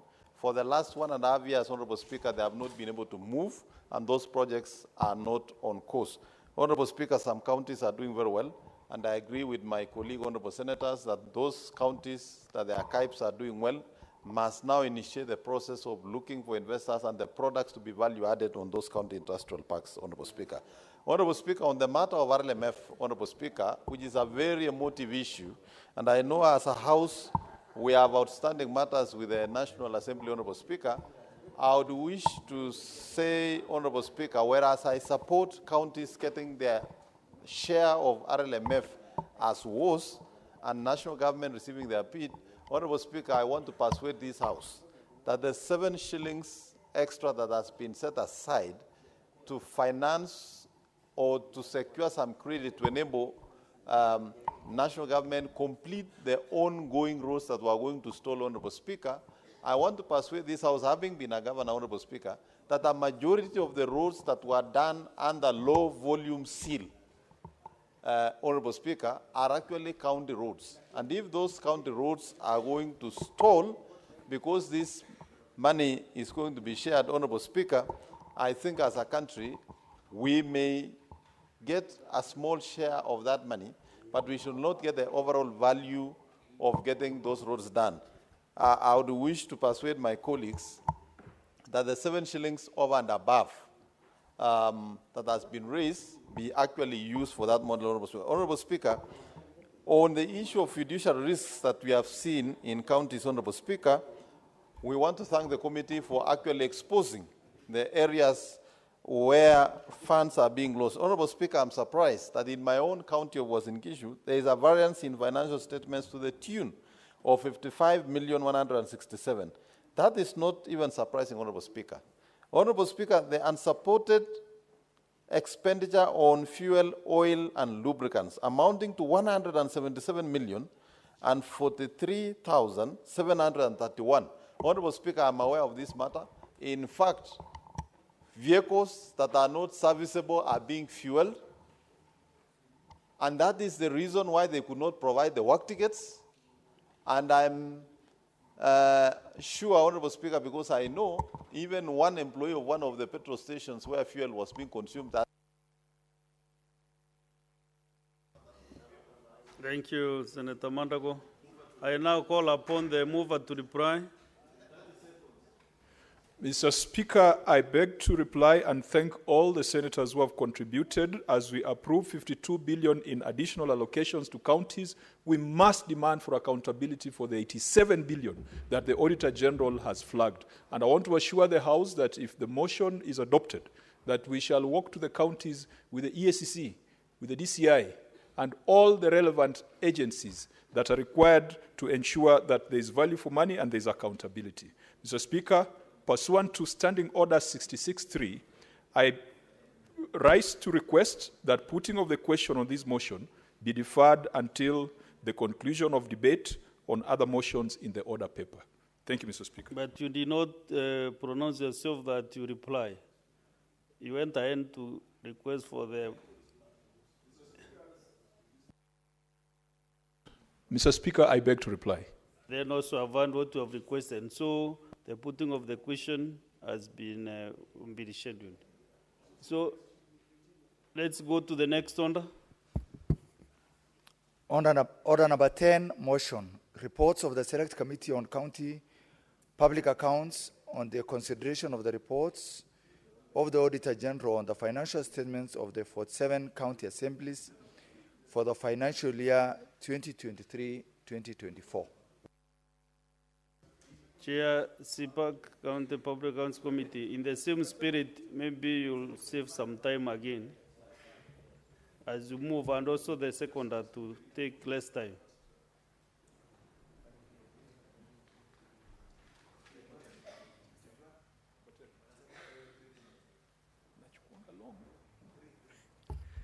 Mr. Speaker, I beg to move the motion that the Senate adopts the report of the Select Committee on County Public Accounts on the consideration of the reports of the Auditor General on the financial statements for Mombasa, Kwale, Kilifi, Tana River, Lamu, Taita Taveta, Garissa, Wajir, Mandera, Marsabit, Isiolo, Meru, Tharaka Nithi, Embu, Kitui, Machakos, Makueni, Nyandarua, Nyeri, Kirinyaga, Murang'a, Kiambu, Turkana, West Pokot, Samburu, Trans Nzoia, Uasin Gishu, Elgeyo Marakwet, Nandi, Baringo, Laikipia, Nakuru, Narok, Kajiado, Kericho, Bomet, Kakamega, Vihiga, Bungoma, Busia, Siaya, Kisumu, Homa Bay, Migori, Kisii, Nyamira, and Nairobi City County Assemblies for the financial year 2023-2024, laid on the table of the Senate on Thursday, 27th of March, 2025, and approves the recommendations of the Committee on the financial statements of the respective county assemblies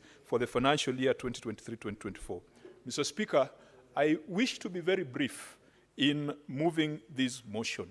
In the financial year under review, 47 county assemblies were audited.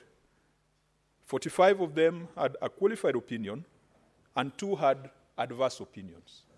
Embarrassingly, Mr. Speaker, the 2 county assemblies that had adverse opinions were Homa Bay County Assembly and Migori County Assembly.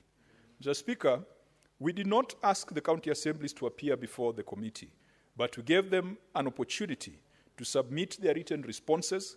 Their responses were verified by the Office of the Auditor General. My committee sat down and reviewed the supporting annexures and adopted the report that has been laid before the House. Mr. Speaker, you will notice that the fiduciary risks report excludes the county assemblies.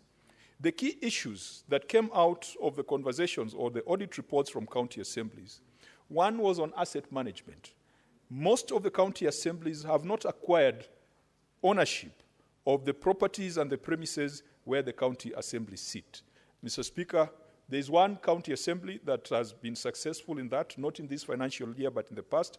I think it is Narok County Assembly, which has been able to get title to the assembly premises. So this is a matter that has been flagged by the Auditor General over the years. Some county assemblies are still paying salaries outside the IPPD system, and Mr. Speaker, that is symptomatic of fraud, because when you pay outside the system, you're basically paying ghosts.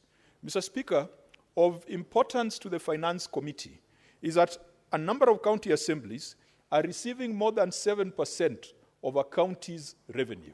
In regulation, under the PFM county government regulations, we had put a threshold of 7%. But, Mr. Speaker, over the years, through the various instruments that the Senate passes, the division of revenue, additional allocations, we have revised the ceilings to an effect where the average disbursement to county assemblies today is about 12%, way above the 7%. The Senate needs to look at this. The Finance Committee needs to look at this. If the 7% in regulation is not sufficient, then let us amend the regulation. Mr. Speaker, we have seen weak governance in a number of county assemblies, county assembly service boards that are non-functional. Mr. Speaker, we need to tighten the law, because what some county assemblies are doing, for them to control the finances in the county assembly, they impeach the speaker. And then after impeaching the speaker, they appoint a temporary speaker who will come from members, and then the temporary speaker takes over as a chair of the county assembly service board, notwithstanding the fact that every county assembly service board has a vice chair who ought to take over in the absence of a substantive speaker. And it is a matter that really is about good governance, but perhaps it needs to be captured in law to avoid abuse. Mr. Speaker, one matter that cuts across all county assemblies is their continued contribution to the County Assemblies Forum and the Society of Clerks at the table. We have no objection when it comes to the assemblies deciding which professional bodies or which society they should subscribe to. But these are public funds. If they are going to be transmitted to any other entity, that entity should be legal, and that entity should be auditable. And Mr. Speaker, that is a problem we have had with CAF. We are not saying that CAF is illegal. CAF is a proper association. The only problem is the continued remittance of money to CAF.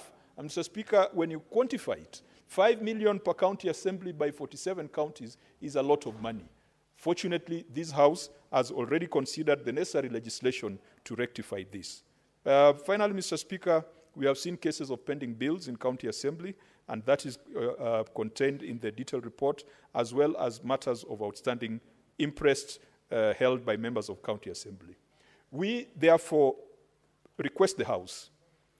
None of the assemblies appeared before the committee. They submitted written responses. The committee cannot vouch for the authenticity of the records submitted. We request the House to allow the committee to summon the entities that had adverse opinions and to invite the accounting officers of the other entities to ensure that the issues raised by the Auditor General are closed, and to allow the committee to liaise with other relevant stakeholders to ensure that illegalities and irregularities identified are addressed lawfully, and perhaps even to direct a special audit of the entities with adverse opinions. Mr. Speaker, I beg to move, and I will ask a member of my committee who has not spoken, maybe Senator Cherargei, to quickly second. Senator Samson Chalage. Okay. Thank you, Mr. Speaker, sir, and thank you, Chair. I think for the county assemblies, it's a straightforward matter. because county assemblies, Mr. Speaker, sir, concentrate more on recurrent expenditure as opposed to development expenditure. And while we, as a committee, as the chair said, we need these entities to appear to get the second bite to the cherry and be able to explain. The Speaker, for example, in Nandi County Assembly, the county assembly chambers is yet to be complete. So you can find in one financial year they are requesting only for maybe development of cafeteria, walling. Mr. Speaker, you remember there was an issue of county deputy, the speaker's residence, Mr. Speaker. So I think those are majorly things that, but on the issue of expenses in terms of recurrent and accountability, the issues of impress, Mr. Speaker, that still becomes a problem because accountability mechanisms within the county assemblies, Mr. Speaker.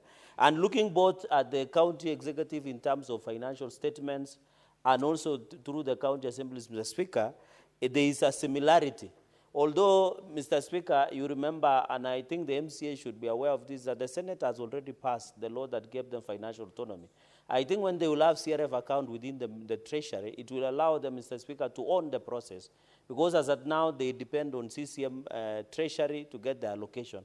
But that one does not absolve them from their accountability. And I think they must appear, Mr. Speaker, and looking, and I want to challenge counties in conclusion, Mr. Speaker, that they must do their oversight work as it should be. For example, in Nandi County, Mr. Speaker, under Governor Sang is the headquarters of corruption in Western Hemisphere of this world. Because looking at in the previous financial year, Mr. Speaker, there was a scandal of the payroll, and I know members know, Mr. Speaker, and that is why in that scandal, even close relatives of the governor were found in the payroll scandal, Mr. Speaker. And yet the SEC came with rat matters. They took computers. No one has been arrested, Mr. Speaker, including a close consecutive of the governor, Mr. Speaker. Secondly, even as you are aware, Mr. Speaker, there are many stalled projects and the county like car hire services. Mr. Speaker, Governor Sang moves around with a car hire service of 42.8 million. There is no car number. No one knows where it is hired from. I'm told it is from one of the senior cabinet ministers in this government that is hiring to Nandi, and you know, of course, who I'm speaking, Mr. Speaker, about. 42, Mr. Speaker. Mr. Speaker, Governor Sang pays 18 APs, 25,000 against 5,000 extraneous, Mr. Speaker. Yet Nandi is not Baghdad, where bombs are being thrown around. Nandi is one of the peaceful places, Mr. Speaker. And therefore, I want to challenge county assemblies to ensure they do their oversight role. Mr. Speaker, with those bombastic, I beg to second, Mr. Speaker. But you arrange the chair knows the cabinet secretary providing care services in Nandi. I'm not aware completely. Honorable Senators, I propose the question that the Senate adopts the reports of the Select Committee on County Public Accounts on the consideration of the reports of the Auditor General on the financial statements for Mombasa, Kwale, Kilifi, Tana River, Ramu, Taita Taveta, Garissa, Wajir, Mandera, Marsabit, Isiolo, Meru, Tharaka Nithi, Embu, Kitui, Machakos, Makueni, Nyandarua, Nyeri, Kirinyaga, Murang'a, Kiambu, Turkana, West Pokot, Senator Wakoli, West Pokot, Samburu,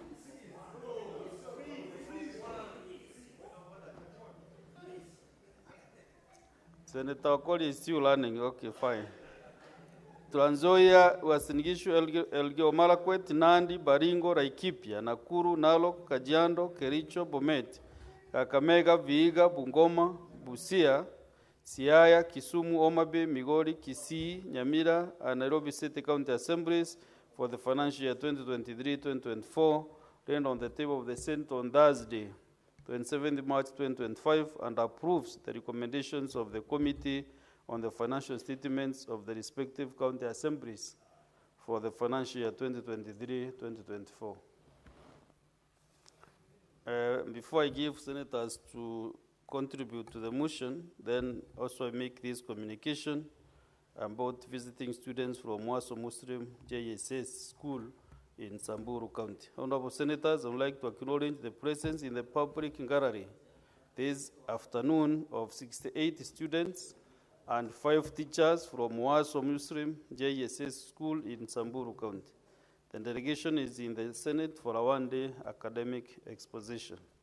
In our usual tradition of receiving and welcoming visitors to Parliament, I extend a warm welcome to the delegation, and on behalf of the Senate and on my own behalf, wish them a fruitful visit.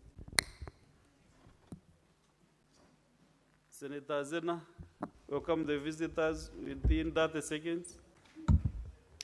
Thank you, Speaker, and I appreciate this golden chance to welcome my fellow young people from Samburu East, Samburu County to the Senate. I hope you're having a time of your life. I know seldom do we get young people from Samburu County visiting, and I would like to encourage more of you to be visiting so that you see these things for yourself. I'm very proud to see you here today because that means you have decided to take the bull by the horn and get to know what is happening up here in the city also. I truly welcome you, knowing very well that Walt Disney once said that all our dreams can come true if only you have the courage to pursue. Senator Lengwe Rutubesi. Thank you, Mr. Speaker. I join you 45 seconds. and the Senate to welcome students and teachers from Waso Muslim Secondary School in Samburu County. Today we are considering very important matters that concern our counties, particularly the reports of the Auditor General on how our people or how our leaders in our counties are using implementing programs that are funded using public funds to make sure that services reach you and reach the people of Samburu County. So once again, I welcome you and welcome you to the Senate and learn more about what we do, and I will see you as you move out. Thank you. Thank you. So, honorable senators, I now open the floor for debate. As usual, the six. I start with Senator Oginga Oburu. Yeah, thank you, Mr. Speaker. Your seniority has saved you. Thank you, Mr. Speaker, for the opportunity. Mr. Speaker, this is a very, very important debate because this is one of our fundamental functions as a Senate and as Parliament to oversight the executive and to oversight generally the expenditure of public funds.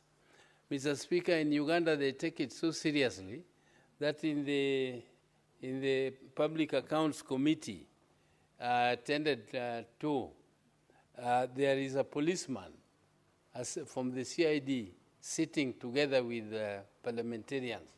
If a case has been presented and well proved, they now do their function of further investigations with a view to concluding those issues legally in courts.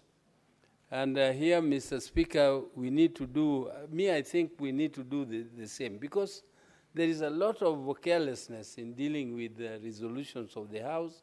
Sometimes the House makes resolutions and they are not taken seriously, Mr. Speaker. Mr. Speaker, for instance, this issue of pending bills, it is an issue which is bankrupting many Kenyans.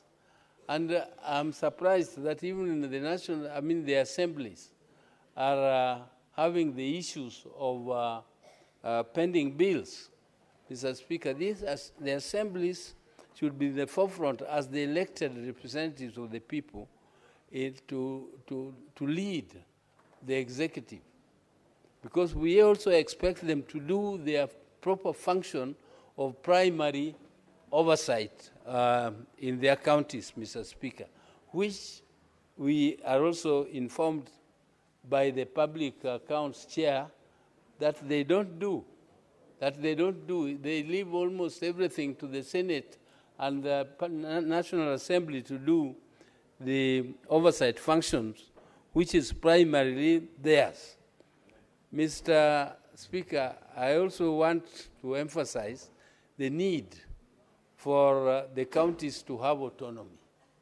Because, Mr. Speaker, without the autonomy of these counties, the counties are dependent on the mercy of the executive. And therefore, effective oversight of the executive becomes an issue.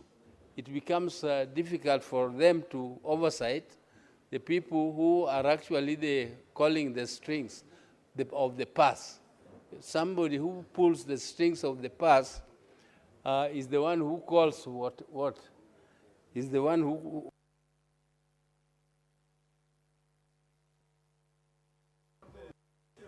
Senator Oburu, I can give you 1 more minute to just conclude on your comments. Please give Senator Oburu 1 more minute. Mr. Speaker, I conclude by just stressing the importance of having the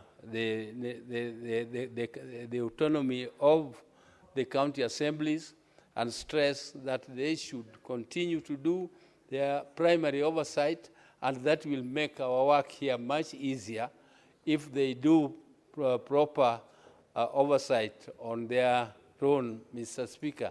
Mr. Speaker, I don't want to speak in a hurry, so I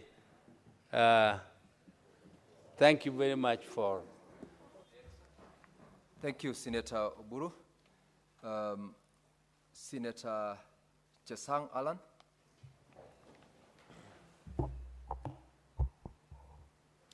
Thank you very much, Mr. Speaker. Mr.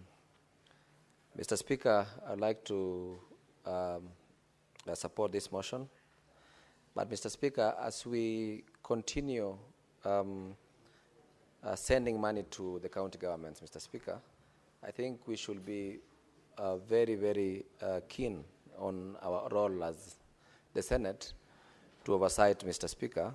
And before we even engage in the roles in our role, Mr. Speaker, we have seen the auditor's report, Mr. Speaker, and as specifically, we have seen so many things that I don't want to repeat, but we have seen the unbudgeted expenditures in our counties, Mr. Speaker, the pending bills issues, Mr. Speaker. We have seen the stalled projects. We have seen, like pending bills, Mr. Speaker, we have over 600 million shillings and paid in Trans Nzoia County. We have seen, Mr. Speaker, fictitious legal fees that have been paid by the county governments, Mr. Speaker. We have seen, Mr. Speaker, illegal withdrawals of monies. Actually, specifically in Trans Nzoia County, we have seen around 120,142,000 from our hospitals, Mr. Speaker. And also we have seen 159,130,036 from our local banks, Mr. Speaker. Those are illegal withdrawals by the county governments, Mr. Speaker. So, Mr. Speaker, with this said and done, Mr. Speaker, myself, I'd like to urge the systems dealing with the corruptions that as we allocate these funds to the county governments, Mr. Speaker, that they should also work together with us to ensure that the public get value of these monies, Mr. Speaker. I'd like to repeat what Senator Oburu has said, and we should be keen, and we should take this seriously, Mr. Speaker, that I don't know what happened with the Ward Development Fund bill, the autonomy of our MCS, Mr. Speaker, because this is where we start. And for monies to get to the the ward levels, to the ward levels, Mr. Speaker, we need this MCS because their mandate is to oversight the same way we do, Mr. Speaker. And when they don't have control of their ward-specific fund, Mr. Speaker, they are forced to jump wherever or maybe to league governors' assets, Mr. Speaker. And that is what is really affecting us. I withdraw, Mr. Speaker. But they are forced. They are forced to do. Senator Chesang, your time is up. Thank you very much. Senator Kamau Kiduku.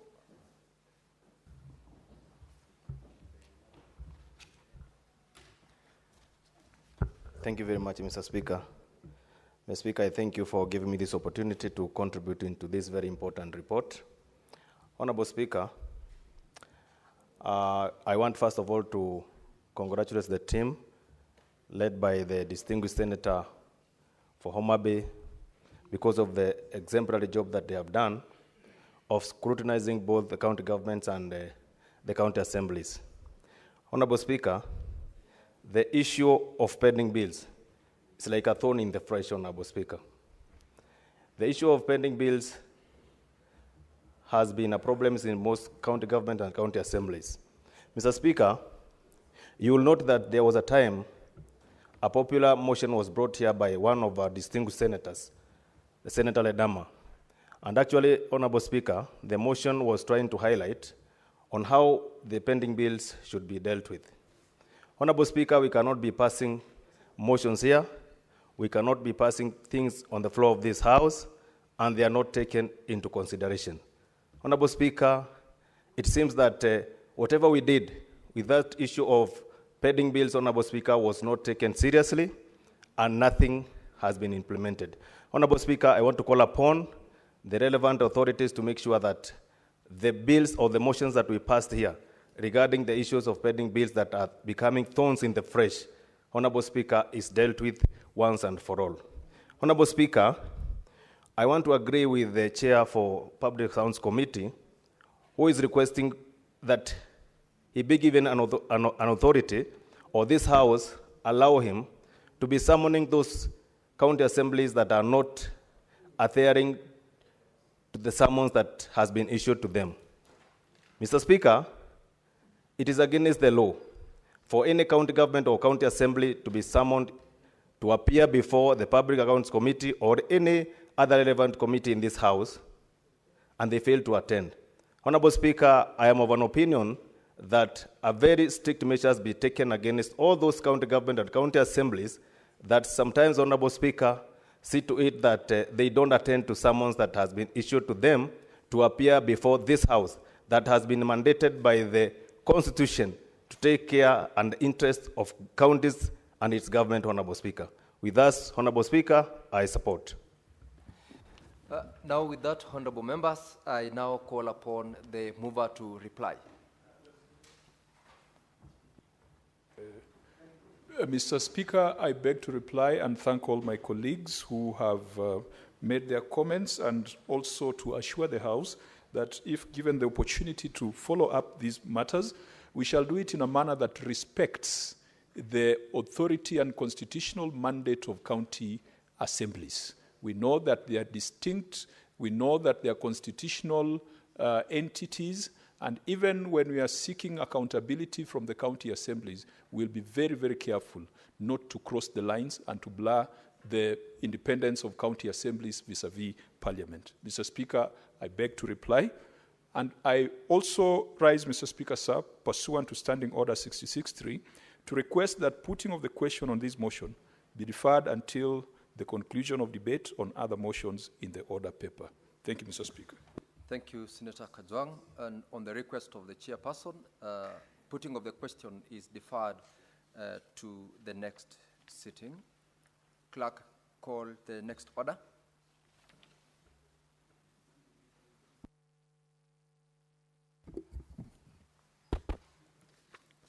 Order number 11, motion, report of the Select Committee on the County Public Investments and Special Funds on the consideration of the audit reports of various municipalities for the financial year 2023-2024.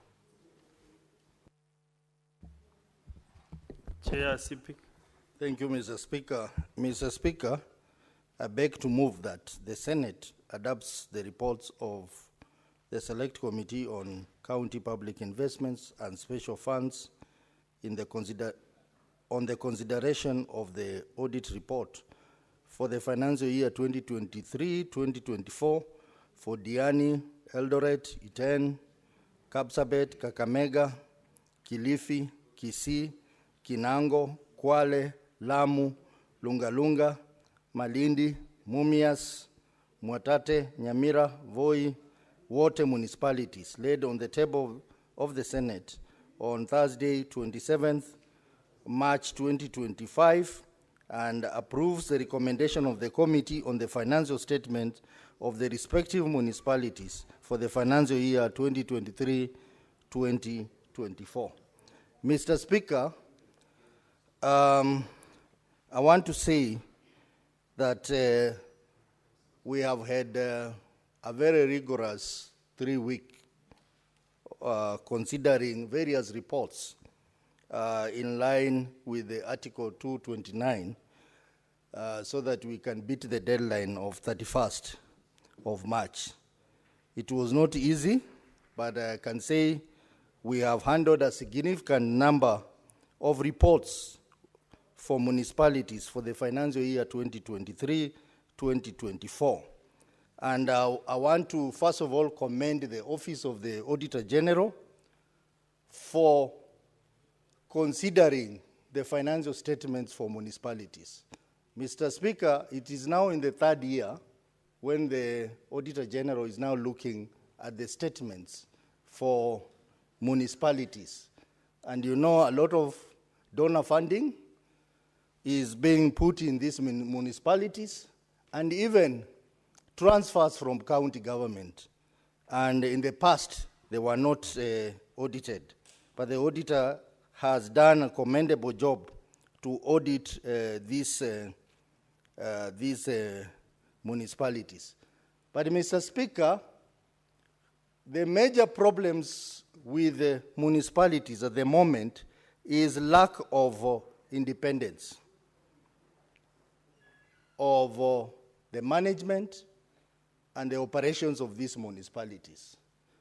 In our examination of this audited report, we found out that municipalities are still being run as a department of the county executive, which is contrary to the Urban Areas and Cities Act under Section 12 and Section 20, which requires that the municipalities must be autonomous in managerial autonomy, financial autonomy, and operational autonomy. Mr. Speaker, some of the municipalities don't even have boards.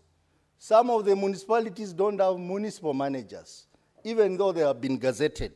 That was a common query in most of the municipalities. We also had a lot of challenges in terms of financial control, lack of budgets for municipalities. You find that the funds for municipalities and the county executive have been commingled, Mr. Speaker, which brings a lot of challenges. The issue of even staffing, Mr. Speaker, you find most of the municipalities do not have staff of their own.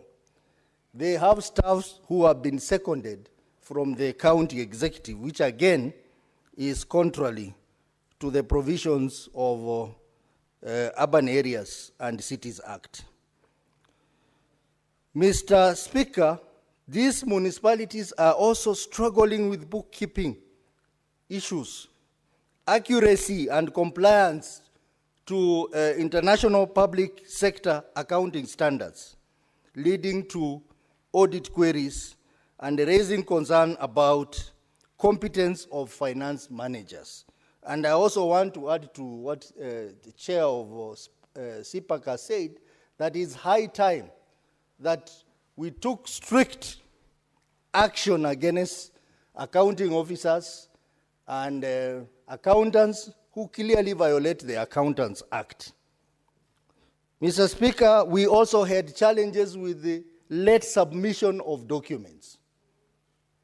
Most of the county that appears before, or municipalities that appeared before us, brought supporting documents at the point of appearing in the Senate. Mr. Speaker, we have a very lengthy audit process, and one wonders why counties are not able to deliver the documents within the stipulated period in law for examination by the auditor, but when they appear before Senate, they bring loads and loads of documents, knowing very well we have no the capacity to go through all those documents. So, Mr. Speaker, moving forward, we have agreed as a committee that we are going to invoke the provisions of Section 62(2) of the Public Audit Act that declares that to be an offense, punishable by payment of a fine of 5 million or imprisonment for 3 years or both. Mr. Speaker, just because of time, allow me to quickly go through the issues that were common in all the counties in terms of municipality. One, lack of operation autonomy, which I have pointed out. Issues of preparation, accuracy of the financial statement, and compliance to reporting standards. Issues of asset management. Mr. Speaker, most of the municipalities do not have asset registers. And that is a major risk in terms of management of assets. Issues of budgetary control and performance, where you find that either the budget is not balancing or the budgets are not there completely, or a scenario where we have underfunding of the budget or underutilization of the budget. Mr. Speaker, the committee made a number of resolutions, and those resolutions are contained in the report, which of course, because of time, I will not go through all of them. But one fundamental resolution that we made is that the House, after the passage of this motion, gives the committee time to go and do detailed inquiries into these reports and report back to the House. And also, the committee to carry out visits, inspection visits to these municipalities to examine some of the issues that have been raised in the audit query. Mr. Speaker, I think I must commend the Auditor General Office for thinking it right that it is important for municipalities to be audited, because that, in a way, Mr. Speaker, is going to enhance the accountability of ONSO's revenue, which most of the municipalities generate. And we realize that maybe that is the reason why most counties do not want to give autonomy to municipalities. Mr. Speaker, I must also report with sadness that this House gave a charter to Eldoret City. As we are speaking now, that charter has not been operationalized because the municipal manager who was there proceeded to court and said that because now Eldoret is a city, he wanted to become a city manager. And he has taken the matter to court. Mr. Speaker, the Urban Areas and Cities Act is very clear. There is no transitional mechanism from a municipal board or a municipal manager to a city manager or a city board. It only provides that whenever a municipality becomes a city, a new city manager or a new board under the city must be appointed. We have therefore directed the governor to immediately comply with the law and have a city manager and a city board for Eldoret municipality so that the residents of Eldoret enjoy the benefit of good governance in that city. Mr. Speaker, because of time, allow me to request Senator Tobiko, who is a member of my committee, to second. Senator Perez Tobiko.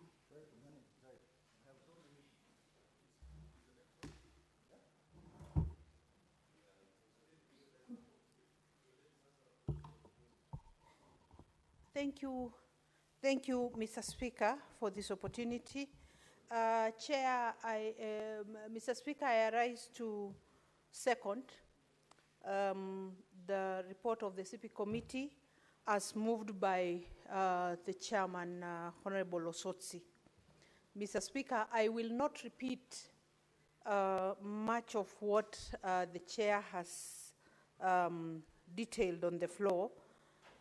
But Mr. Speaker, let me just say, being a first-time member of that committee, there is so much that we have come to learn out of the audit reports of the municipalities, the water companies, and referral hospitals of various counties, Mr. Speaker. Mr. Speaker, particularly the municipalities, Mr. Speaker, there is no autonomy, and there is lack of financial independence, Mr. Speaker, and they still, most of them still operate under the CRF, the county revenue treasuries, Mr. Speaker. Mr. Speaker, in most of these municipalities, the personnel are seconded from the county executives, and as already submitted, there is late presentation of documents after the audits entry and even exit meetings, Mr. Speaker. Mr. Speaker, I also realized most governors are not taking keen interests on the audit process in their various counties, Mr. Speaker. In fact, a number of them have not even engaged with the auditors at the exit meetings, Mr. Speaker. So, Mr. Speaker, you realize that most governors, when they come to defend the position of their counties or their, to support their reports, Mr. Speaker, they are completely unaware of what the technical people under them have done. The fact that a lot of documents have not been presented to the auditors, and that almost takes the Senate to become like an arbiter between the two, between the auditors and the county executives, Mr. Speaker. Mr. Speaker, as mentioned, a lot of counties have an issue with their property and equipments or their assets. And Mr. Speaker, we found... Senator, your time. Thank you very much, Senator.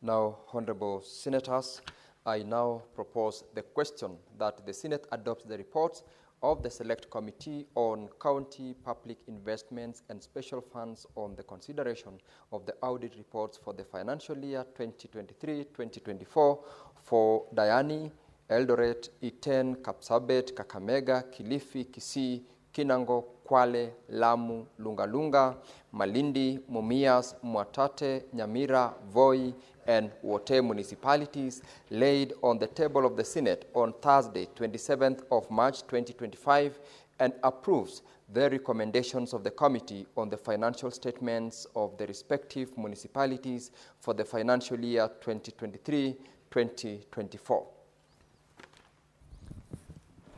Honorable senators, I will allow two members to make their contributions to this. And I will start with the member who's not had an opportunity to speak in the day, that is Senator Karungu Thangwa.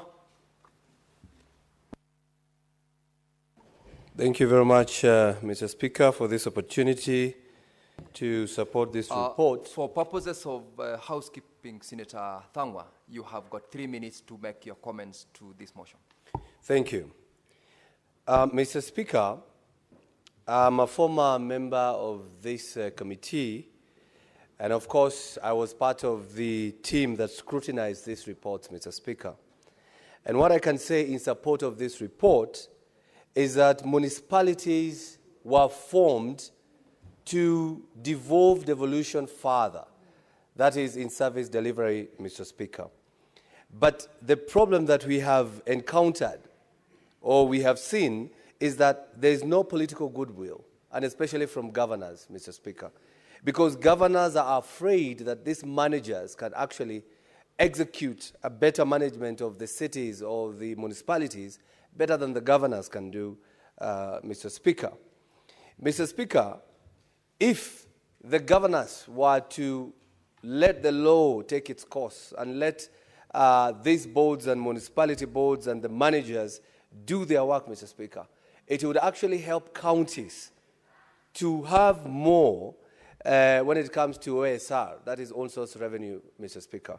Because if you look at the report, that is the county government's budget implementation review report, first half 2024-2025, you'll see some counties, that is Kiambu, Bungoma, Kajiado, Kisumu, Bomet, and Machakos, are those counties that their own source revenue performances fell below the 20%, Mr. Speaker.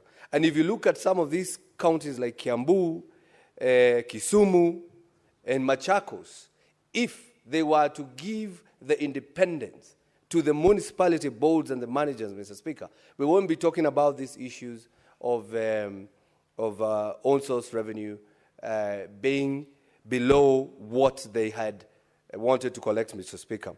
Mr. Speaker, it is also good to note that the governors have not given resources to these boards, Mr. Speaker. So it is just a board with board members, with managers, but they cannot execute any mandate because of lack of funds, Mr. Speaker. And I think as we talk about the autonomy of county assemblies and how the finances go to the county assemblies, we should also rethink of these municipalities. Maybe they should also be having their monies direct to the boards or to the municipalities so that they can be able to actualize or give service delivery and collect own source revenue as per the... Your time, Senator Karungutangwa, is up. And honorable members from the dashboard, there is no other member who is keen on contributing to this particular motion. And I'll ask Senator Sotsi, the mover of the motion, to reply. Senator Nyongo has just made a request, and I will give you 3 minutes to make your contribution. I really want to thank you for accommodating me. Mr. Speaker, I am not going to discuss what my colleagues have said. I'm actually going to make the recommendations. I have sat in the committee which has been chaired by Honorable Kajwang. The team was very, very good. We did an excellent job. I have also sat with Honorable Osotsi, and I have watched and seen. Mr. Speaker, even when we are discussing and trying to figure out what could be broken in our country and what are the issues, honestly, with the issue of devolution, I would like to tell my colleagues in this House that the responsibility falls squarely on us in this House. Mr. Speaker, if you remember, we have not visited the county governments that we are supposed to oversight. And every time we give reasons and excuses why we can't go. The budget is not appropriate. We are not able to go because we can't do ABCD. But Mr. Speaker, when we get trips to travel out of the country, you know the money is available and we go. Mr. Speaker, the people who are doing the oversight for us is the Parliamentary Budget Office, it's supposed to be ESCC and DCI. This House must have an engagement that is permanent, consistent on a daily, weekly basis, giving us what they have done with a matrix explaining the time they have taken and what issues they are looking at. Mr. Speaker, if you look at our county governments, including the assemblies, the systems are broken. You have advance payments being made without procurement. The IFME system has got voiding, which is done, where instead of people being paid for the pending bills that we keep talking about over and over, nothing is done. Mr. Speaker, we have a problem with the RMLF fund. We have a problem with the ward fund. We have a problem whether Kera, Kura, or Kena should manage county roads. This House must sit and discuss these issues to their logical conclusion. We are leaving too many gaps, and we are leaving governors and even the national government to do whatever they want. I think this House must take responsibility on what to do.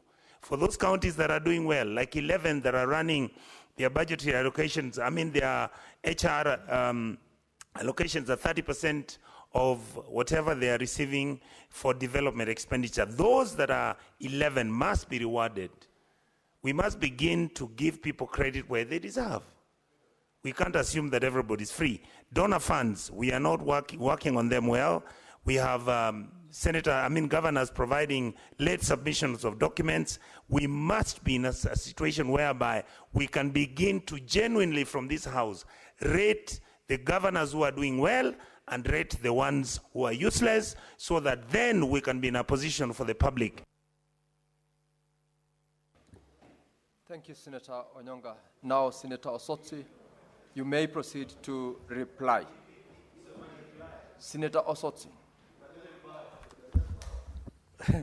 Mr. Speaker, I want to thank the members who have contributed to this debate, and I wish to reply and pursuant to Standing Order 66.3, request that the putting the question be suspended and deferred until a later time. Thank you, Senator Osotsi. Pursuant to Standing Order 66, the putting of the question as regards the motion is deferred to a later time. Now, Clerk, you may call order number 12.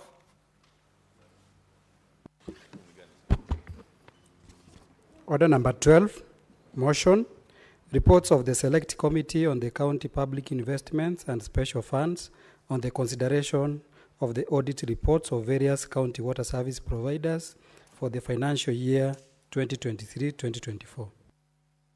Chairperson, Committee on County Public Investments and Special Funds, Senator Osotsi, proceed to move. Thank you, Mr. Speaker. Mr. Speaker, I beg to move that the Senate adopts the reports of the Select Committee on County Public Investments and Special Funds on the consideration of audit report for the financial year 2023-2024 for Busia, Kwale, Lamu, Malindi, Tavevo, Water and Sewerage Companies Limited, and B, Eldoret, Katanga, Gusii, Kakamega, Kapsabet Nandi, Kibwezi Makindu, Booni, Muranga South, Muranga, and Tana Water and Sewerage Services Companies Limited, laid on the table of the Senate on Thursday, 27th March 2025, and approves the recommendation of the Committee on financial statements for the respective water service providers for the financial year 2023-2024. Mr. Speaker, you are aware that we began the process of examining the audited report for various water companies in the last session, and we made very serious and positive strides in aligning the various water service providers to the law. And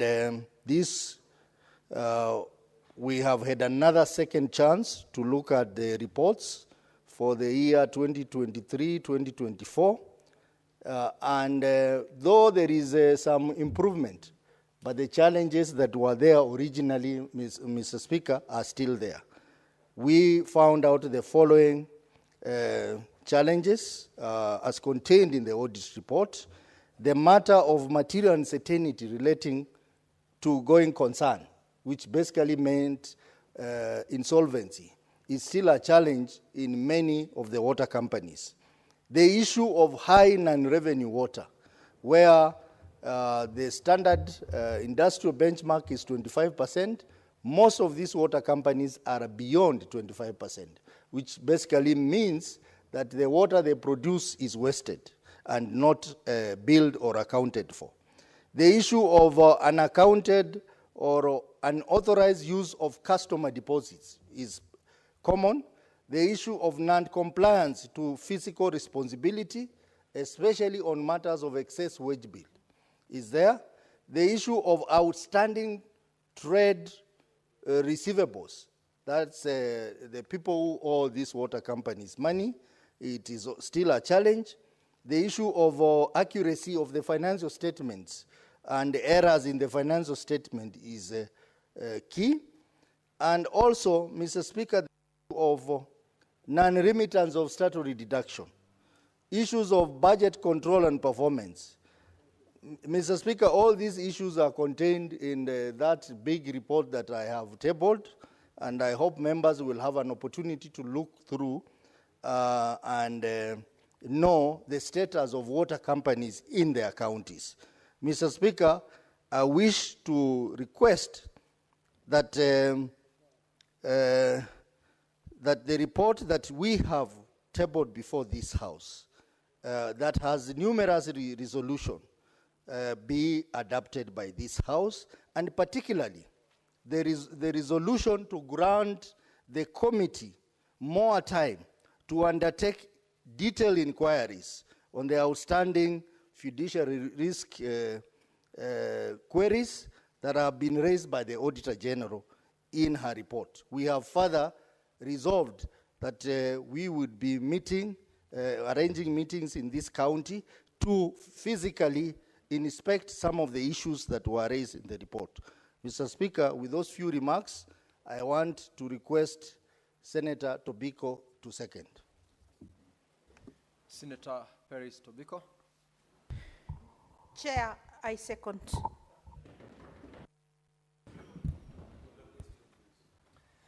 Now, honorable senators, I now propose the question that the Senate adopts the reports of the Select Committee on the County Public Investments and Special Funds on the consideration of the audit reports for the financial year 2023-2024 for A, Busia, Kwale, Lamu, Malindi, Tavevo, and Wote Water and Sewerage Companies Limited, and B, Eldoret, Gatanga, Gusii, Kakamega, Kapsabet, Nandi, Kibwesi, Makindu, Mbooni, Murang'a South, Murang'a and Tana Water and Sewerage Services Companies Limited, laid on the table of the Senate on Thursday, 27th of March, 2025, and approves the recommendations of the committee on the financial statements for the respective water service providers for the financial year 2023-2024. Now, honorable members, I will, in the absence of members keen on making any comments on this report, call upon the mover to reply. Senator Osotsi. Mr. Speaker, I beg to reply and request that pursuant to Standing Order 66.3, the putting the question be deferred. Senator Osotsi, thank you. And pursuant to Standing Order 66, we defer the putting of the question to a later time. And we will call order number 13. Clerk. Order number 13, motion, report of the Select Committee on County Public Investments and Special Funds on the consideration of the audit reports for Busia County Health Services Fund, Kapsabet County Referral Hospital, Kisii County Teaching and Referral Hospital, Lamu County Referral Hospital, and Nyamira County Referral Hospital for the financial year 2023-2024. Senator Osotsi, Chairperson, Committee on County Public Investments and Special Funds, proceed to move the motion. Thank you, Mr. Speaker. Mr. Speaker, I beg to move that the Senate adopts the reports of the Select Committee on County Public Investments and Special Funds on the consideration of audit report for the financial year 2023-2024 for Busia County Health Services Fund, Kapsabet County Referral Hospital, Kisii County Teaching and Referral Hospital, Lamu County Referral Hospital, and Nyamira County Referral Hospital, laid on the table of the Senate on Thursday, 27th March 2025, and approves the recommendation of the committee on the financial statement of the respective county referral hospitals for the financial year 2023-2024. Mr. Speaker, if you may allow me to quickly peruse through the issues, I'm sure members will have an opportunity to go through the detailed report, but in our examination of the financial statements that I've indicated, we found out the following key problems in our hospitals.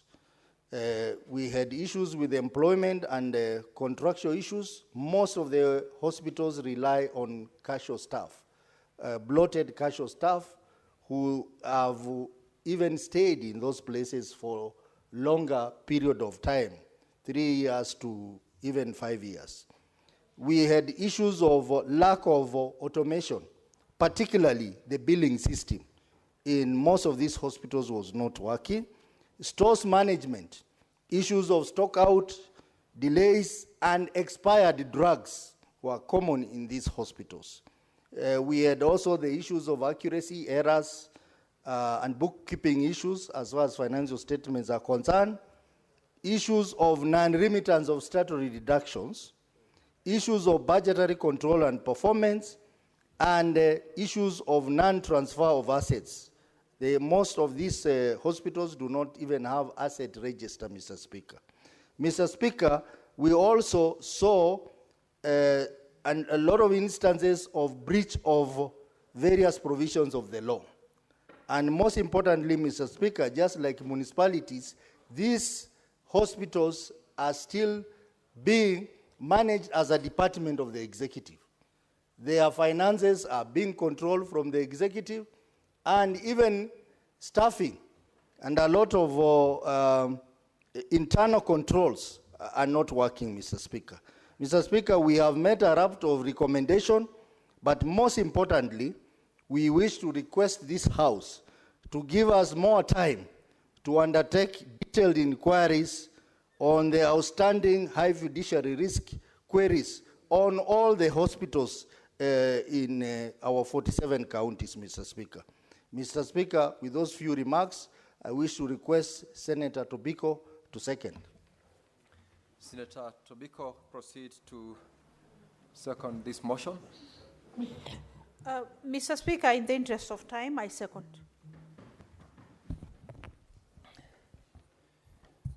Now, Honorable Senators, I propose the question that the Senate adopts the reports of the Select Committee on County Public Investments and Special Funds on the consideration of the audit reports for the financial year 2023-2024 for Busia County Health Services Fund, Kapsabet County Referral Hospital, Kisii County Teaching and Referral Hospital, Lamu County Referral Hospital, and Nyamira County Referral Hospital, laid on the table of the Senate on Thursday, 27th of March 2025, and approves the recommendations of the Committee on the financial statements of the respective county referral hospitals for the financial year 2023-2024.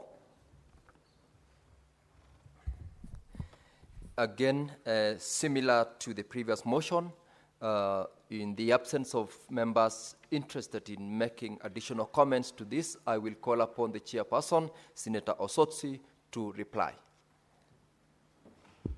Mr. Speaker, in the same vein, I beg to reply and request that pursuant to Standing Order number 66.3, the putting the question be deferred.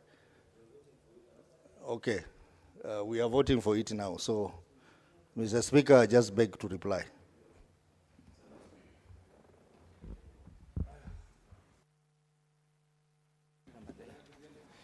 Honorable members, having concluded on those motions, we will proceed to division, and I will ask the Sergeant-at-Arms to ring the quorum bell for. Yes, Majority Leader, what's your point of order?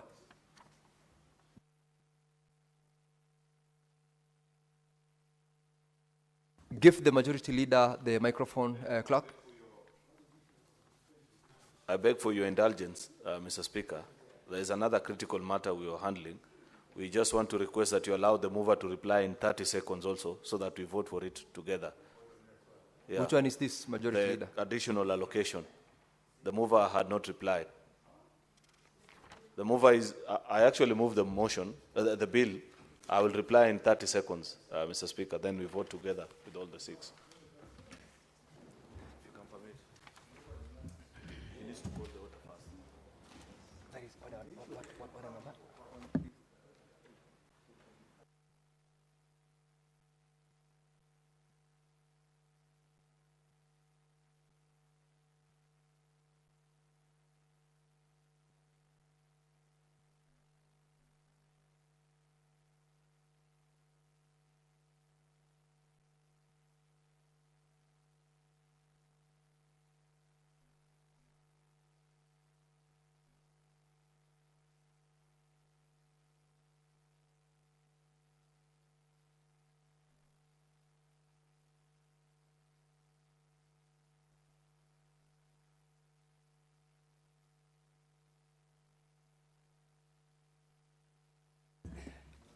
Majority Leader, I take note of your intervention, and it's true, at the time the House rose at 1 o'clock, Senator Ledama was on the floor, and therefore, to accommodate that intervention, I'll ask the clerk to call order number 8 for resumption.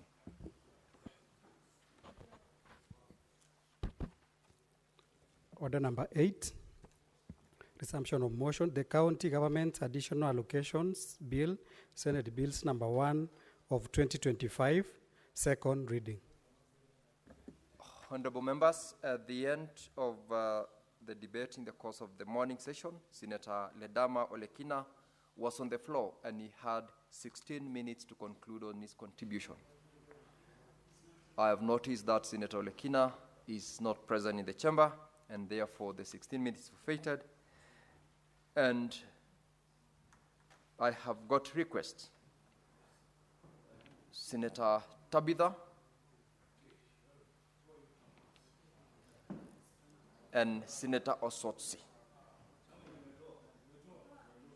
Very well. Then Majority Leader in the Senator Tabitha. Mr. Speaker, thank you. I just quickly, because I'm the Vice Chair of this committee, and this bill is very, very critical, I just wanted to highlight that the issue of RMLF, we've set it aside because I saw members looking at the schedule where monies have been dispersed for the roads. We wanted to just clarify that we've set those funds aside because of the court case and ensured that all the other allocations have been put in the schedule. 50 billion has been put in the supplementary budget 2, and any other pending issue that has not been factored will be put in supplementary budget 3. I just wanted to clarify that. So what we vote today will be more 50 billion going to the counties. Kindly members vote. Now I call upon the mover, the Majority Leader, to reply. Mr. Speaker, I reply. Thank you very much, members. I now ask the clerk to, the Sergeant-at-Arms, to ring the quorum bell, division bell, sorry, for 5 minutes.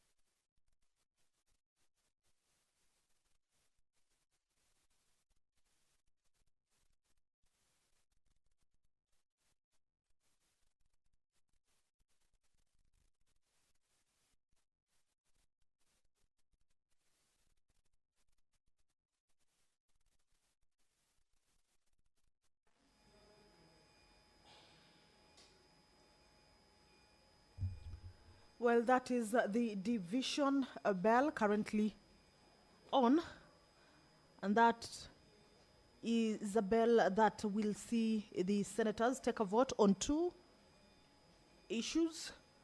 One of them is with regards to the motion by the Chairperson, Committee on County Public Investments and Special Funds, Honorable Godfrey Osotsi.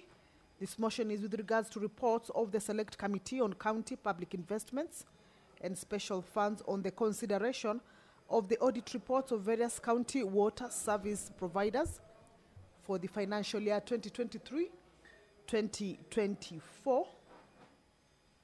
And these audit reports include for Busia, Kwale, Lamu, Malindi, Tavevo, and water and sewerage companies limited. Eldoret, Gatanga, Gusii, Kakamega, Kapsabet, Nandi, Kibwezi, Makindu, Mbooni, Muranga South, Muranga, and Tana Water and Sewerage Services Companies Limited.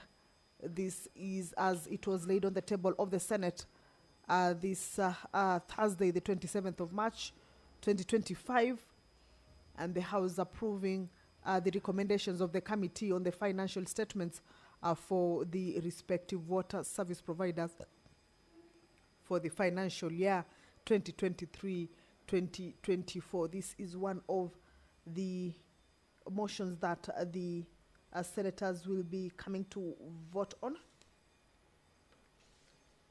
Then the majority leader has directed as well that the county government's additional allocation bill, whose debate was concluded on this morning, will also be voted on. Remember, this is a bill that is at its second reading stage.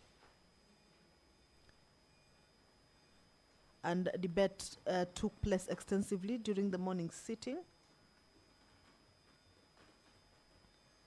And this is a bill that, all right, looks like the quorum has been achieved. The bars will be drawn, and the members will be voting electronically. Allow me to hand you over back to the proceedings.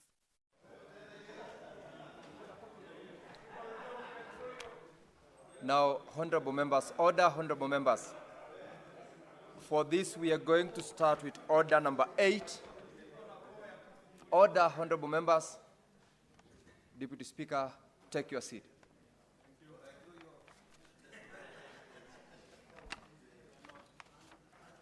Honorable members, we will start with order number 8. And I'm going to proceed to put the question. Honorable Senators, I now put the question that the County Government's Additional Allocations Bill, Senate Bills number 1 of 2025, be now read a second time.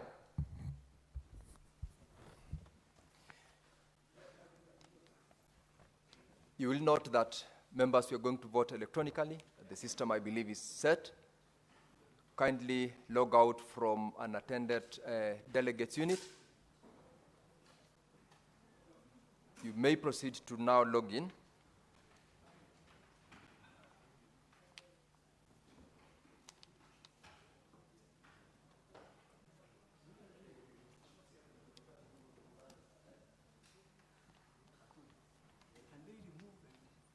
Honorable members, once again, could you please remove your cards from the delegates units first, then log back in? Yes. Afresh, yes. Do it afresh, honorable members. Log back in.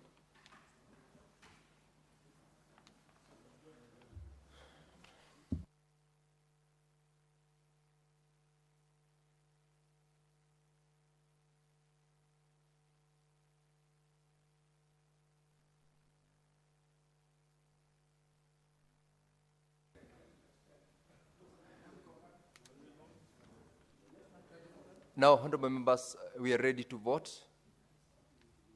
You may proceed to just hold.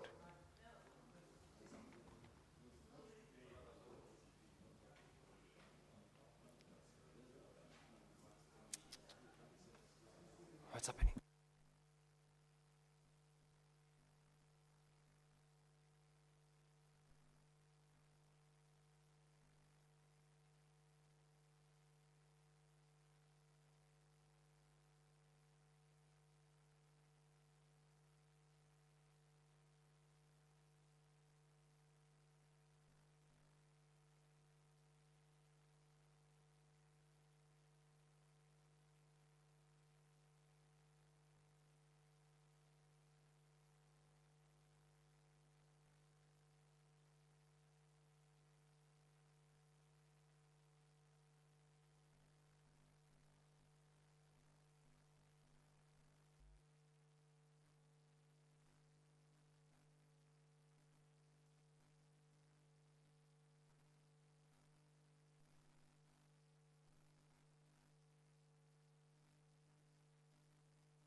put all the other questions.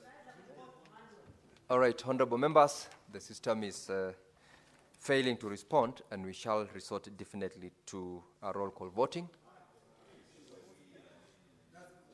And in the circumstances, members, you know the circumstances we are in. We'll proceed to roll call voting. We will start with this one, then we put all the other questions in the other motions, one so that we do the roll call once for all the 5.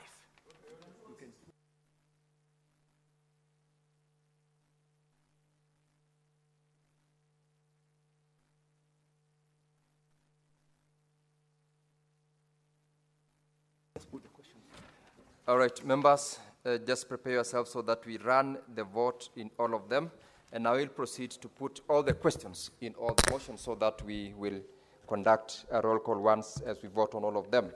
And I'll put the question in order number 9.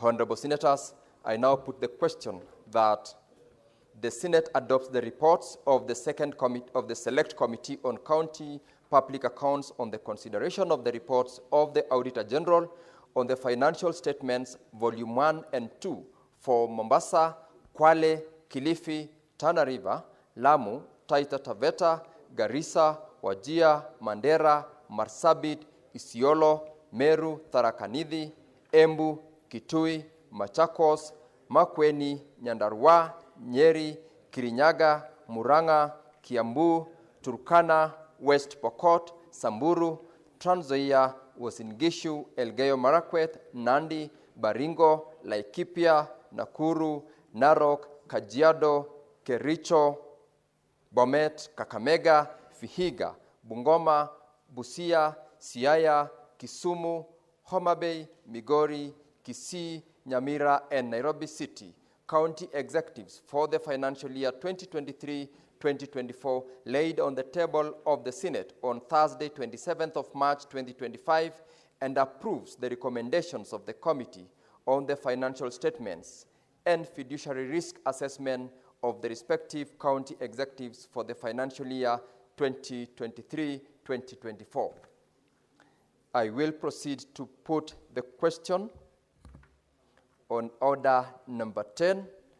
And honorable senators, I now put the question that the Senate adopts the reports of the Select Committee on County Public Accounts on the consideration of the reports of the Auditor General on the financial statements for Mombasa, Kwale, Kilifi, Tana River, Lamu, Taita Taveta, Garissa, Wajir, Mandera, Marsabit, Isiolo, Meru, Tharaka Nithi, Embu, Kitui, Machakos, Makueni, Nyandarua, Nyeri, Kirinyaga, Murang'a, Kiambu, Turkana, West Pokot, Samburu, Trans Nzoia, Uasin Gishu, Elgeyo Marakwet, Nandi, Baringo, Laikipia, Nakuru, Narok, Kajiado, Kericho, Bomet, Kakamega, Vihiga, Bungoma, Busia, Siaya, Kisumu, Homa Bay, Migori, Kisii, Nyamira, and Nairobi City County Assemblies for the financial year 2023-2024, laid on the table of the Senate on Thursday, 27th of March 2025,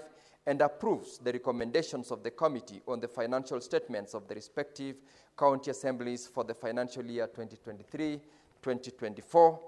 And I will proceed to put the question order number 11.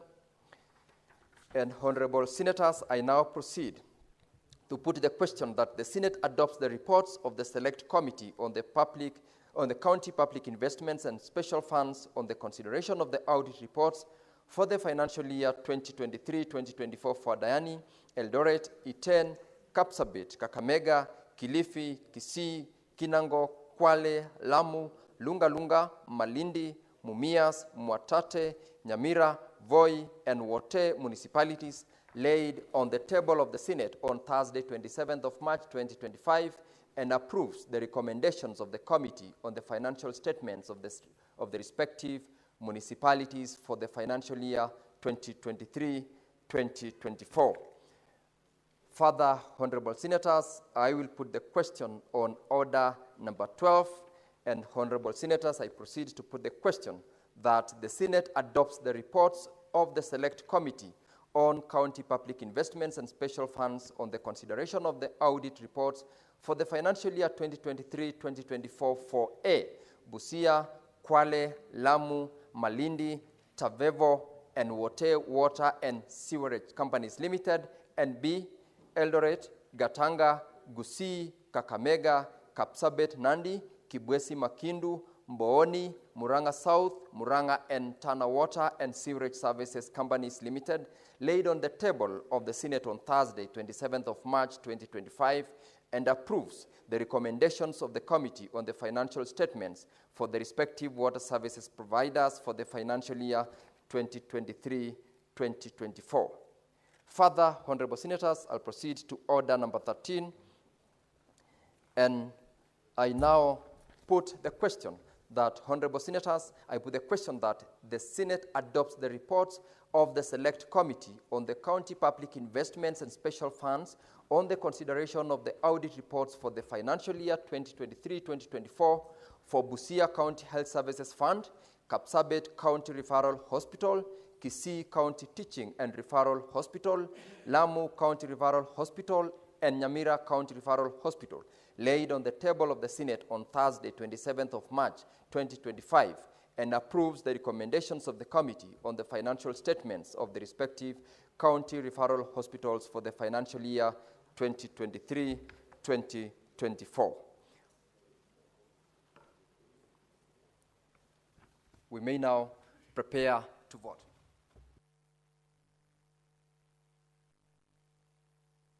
So we'll start with the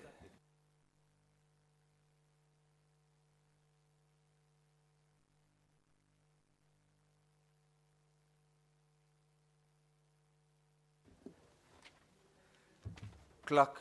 We are proceeding for division. Clerk proceeds to call out the roll call, starting with order number 8. Starting with order number 8, then the rest as one.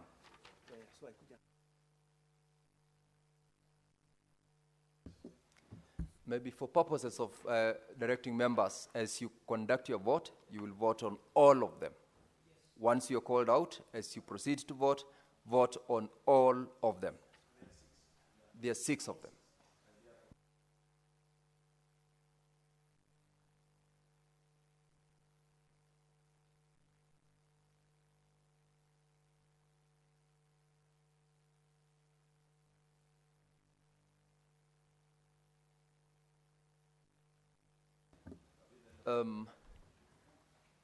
Let's have the tellers for the, we have Senator Tabitha, another teller, Senator Mariam,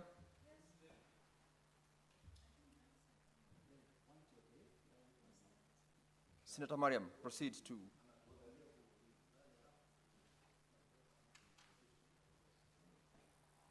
Clerk, now call out the names of the honorable members in their alphabetical order.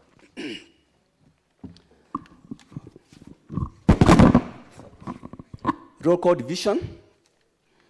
Senator Abbas Sheikh Mohammed, Wajir County. Senator Adan Dulo Fatma, Isiolo County. Senator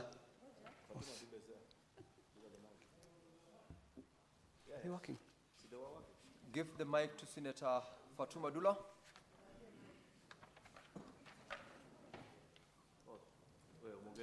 Proceed to the dispatch, Senator Dulo. Surely, commission. What is this one? At Nyamira County Assembly, under the chair, they do better than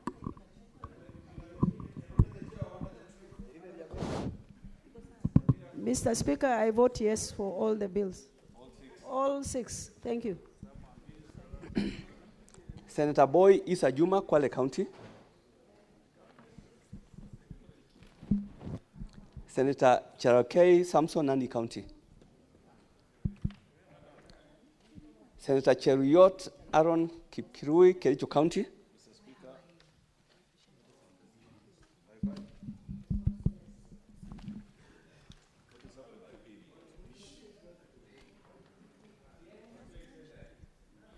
Mr. Speaker, I vote yes on all the 6 items. Senator Chesang Alan Kiprotich, Trans Nzoia County.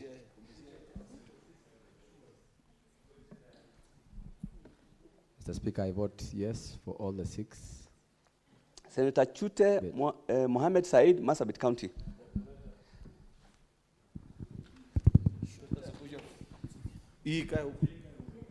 Honorable Speaker, I vote yes on all the 6 bills. Thank you. Senator Ekomwa James Romenen, Turkana County. Mr. Speaker, I vote yes for all the 6 items. Senator Haji Abdul Mohammed, Garissa County. Senator Kajwang Moses Otieno, Homa Bay County. Mr. Speaker, I vote yes on all the 6. Senator Kamau Joseph Githuku, Lamu County. Thank you, Honorable Speaker. I vote yes in all the 6. Senator Kadhuri Murungi, Meru County.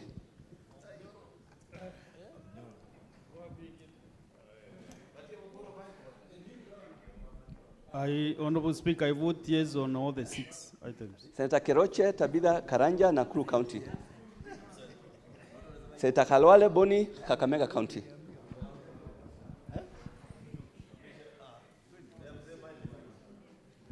Thank you, Mr. Speaker. I vote yes for all the 6. Senator Kisang William Kipkemoi, Elgeyo Marakwet County.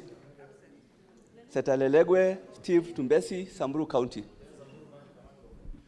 Mr. Speaker, sir, I vote yes on all the 6.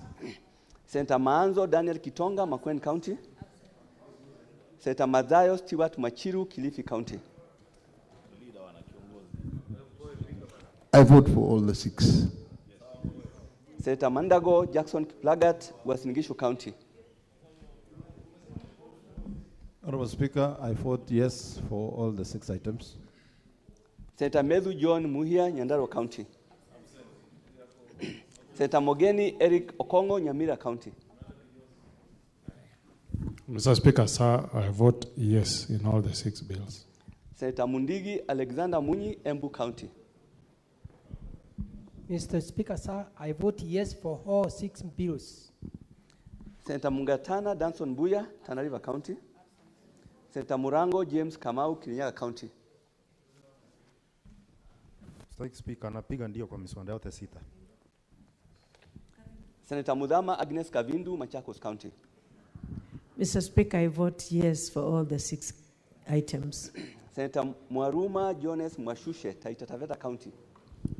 Mheshimiwa Speaker, napiga ndio kwa zote 6. Senator Mwenda Gataya Mofaya, Tharaka Nithi County. Senator Munyihaji Mohamed Faki, Mombasa County. Senator Nderitu John Kinyua, Laikipia County. I vote yes for the 6 bills. Senator Ngugi Joe Nyutu, Murang'a County. Murang'a votes yes for all the 6. Senator Ojenda Odhiambo Tom, Kisumu County. Senator Oginga Oburu, Siaya County. Senator Okech Eddie Gicheru, Migori County. Senator Okoiti Andrew Omtata, Busia County. Senator Olekina Ledama, Narok County. Mr. Speaker, I vote yes for all the 6 bills. Senator Onyonka Richard Momoima, Kisii County. Mr. Speaker, the good people of Kisii vote yes for the 6. Senator Osotsi Godfrey Atieno, Vihiga County. Mr. Speaker, I vote yes in all the 6 motions. Senator Recha Julius Murgor, West Pokot County. Senator Roba Ali Ibrahim, Mandera County. Mr. Speaker, Mandera County, vote yes for all the 6. Senator Seki Lenku Olekanar. Mr. Speaker, Kajiado County votes yes on all the 6.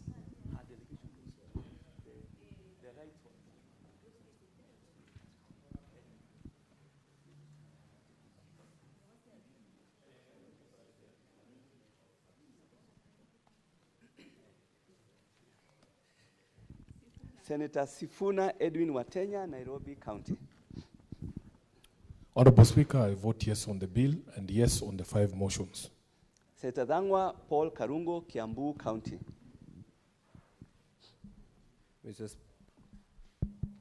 Mr. Speaker, I vote yes for all the motions. Senator Wafula David Wakoli, Bungoma County. I vote yes on all the 6 accounts.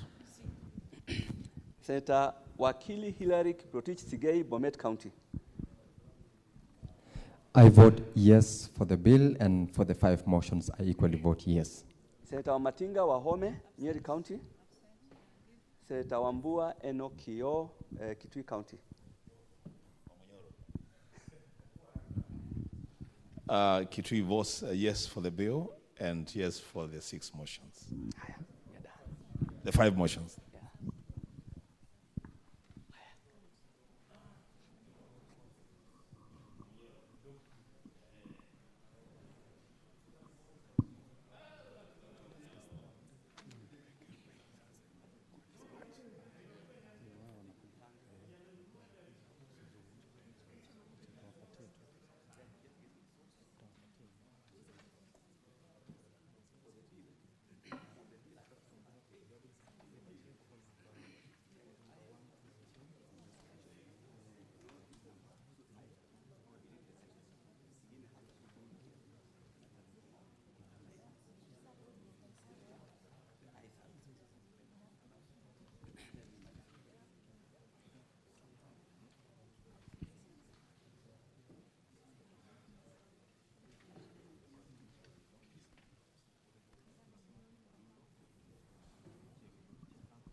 Now, honorable members, we now have the results of the voting, and I'll start with order number 8 on county government's additional allocations bill, Senate Bills number 1 of 2025. Ayes 28, nays 0, abstentions 0. The ayes have it. A bill 4, an act of parliament to provide for the additional allocations to county governments for the 2024-2025 financial year, the responsibilities of national government and the county governments pursuant to such allocations and for connected purposes. Now I'll proceed to read the results for order number 9. Ayes 28, nays 0, abstentions 0. The ayes have it. Order number 10, ayes 28, nays 0, abstentions 0. The ayes have it. Order number 11, ayes 28, nays 0, abstentions 0. The ayes have it. Order number 12, ayes 28, nays 0, abstentions 0. The ayes have it. And finally, order number 13, ayes 28, nays 0, and abstentions 0. The ayes have it. Honorable members, thank you for that. The Sergeant at Arms open the door, and you may now draw the bar. So, we have done all that. We need to pronounce yourself on this order. Yes. If you are number 14, yes, we will defer.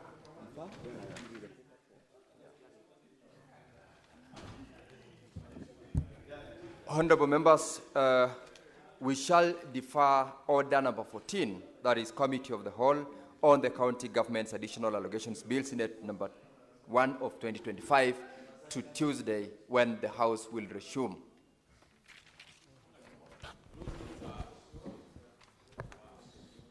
Now, Honorable Senators, there being no other business on the order paper, the Senate stands adjourned until Tuesday, 1st of April 2025 at 2:30 p.m.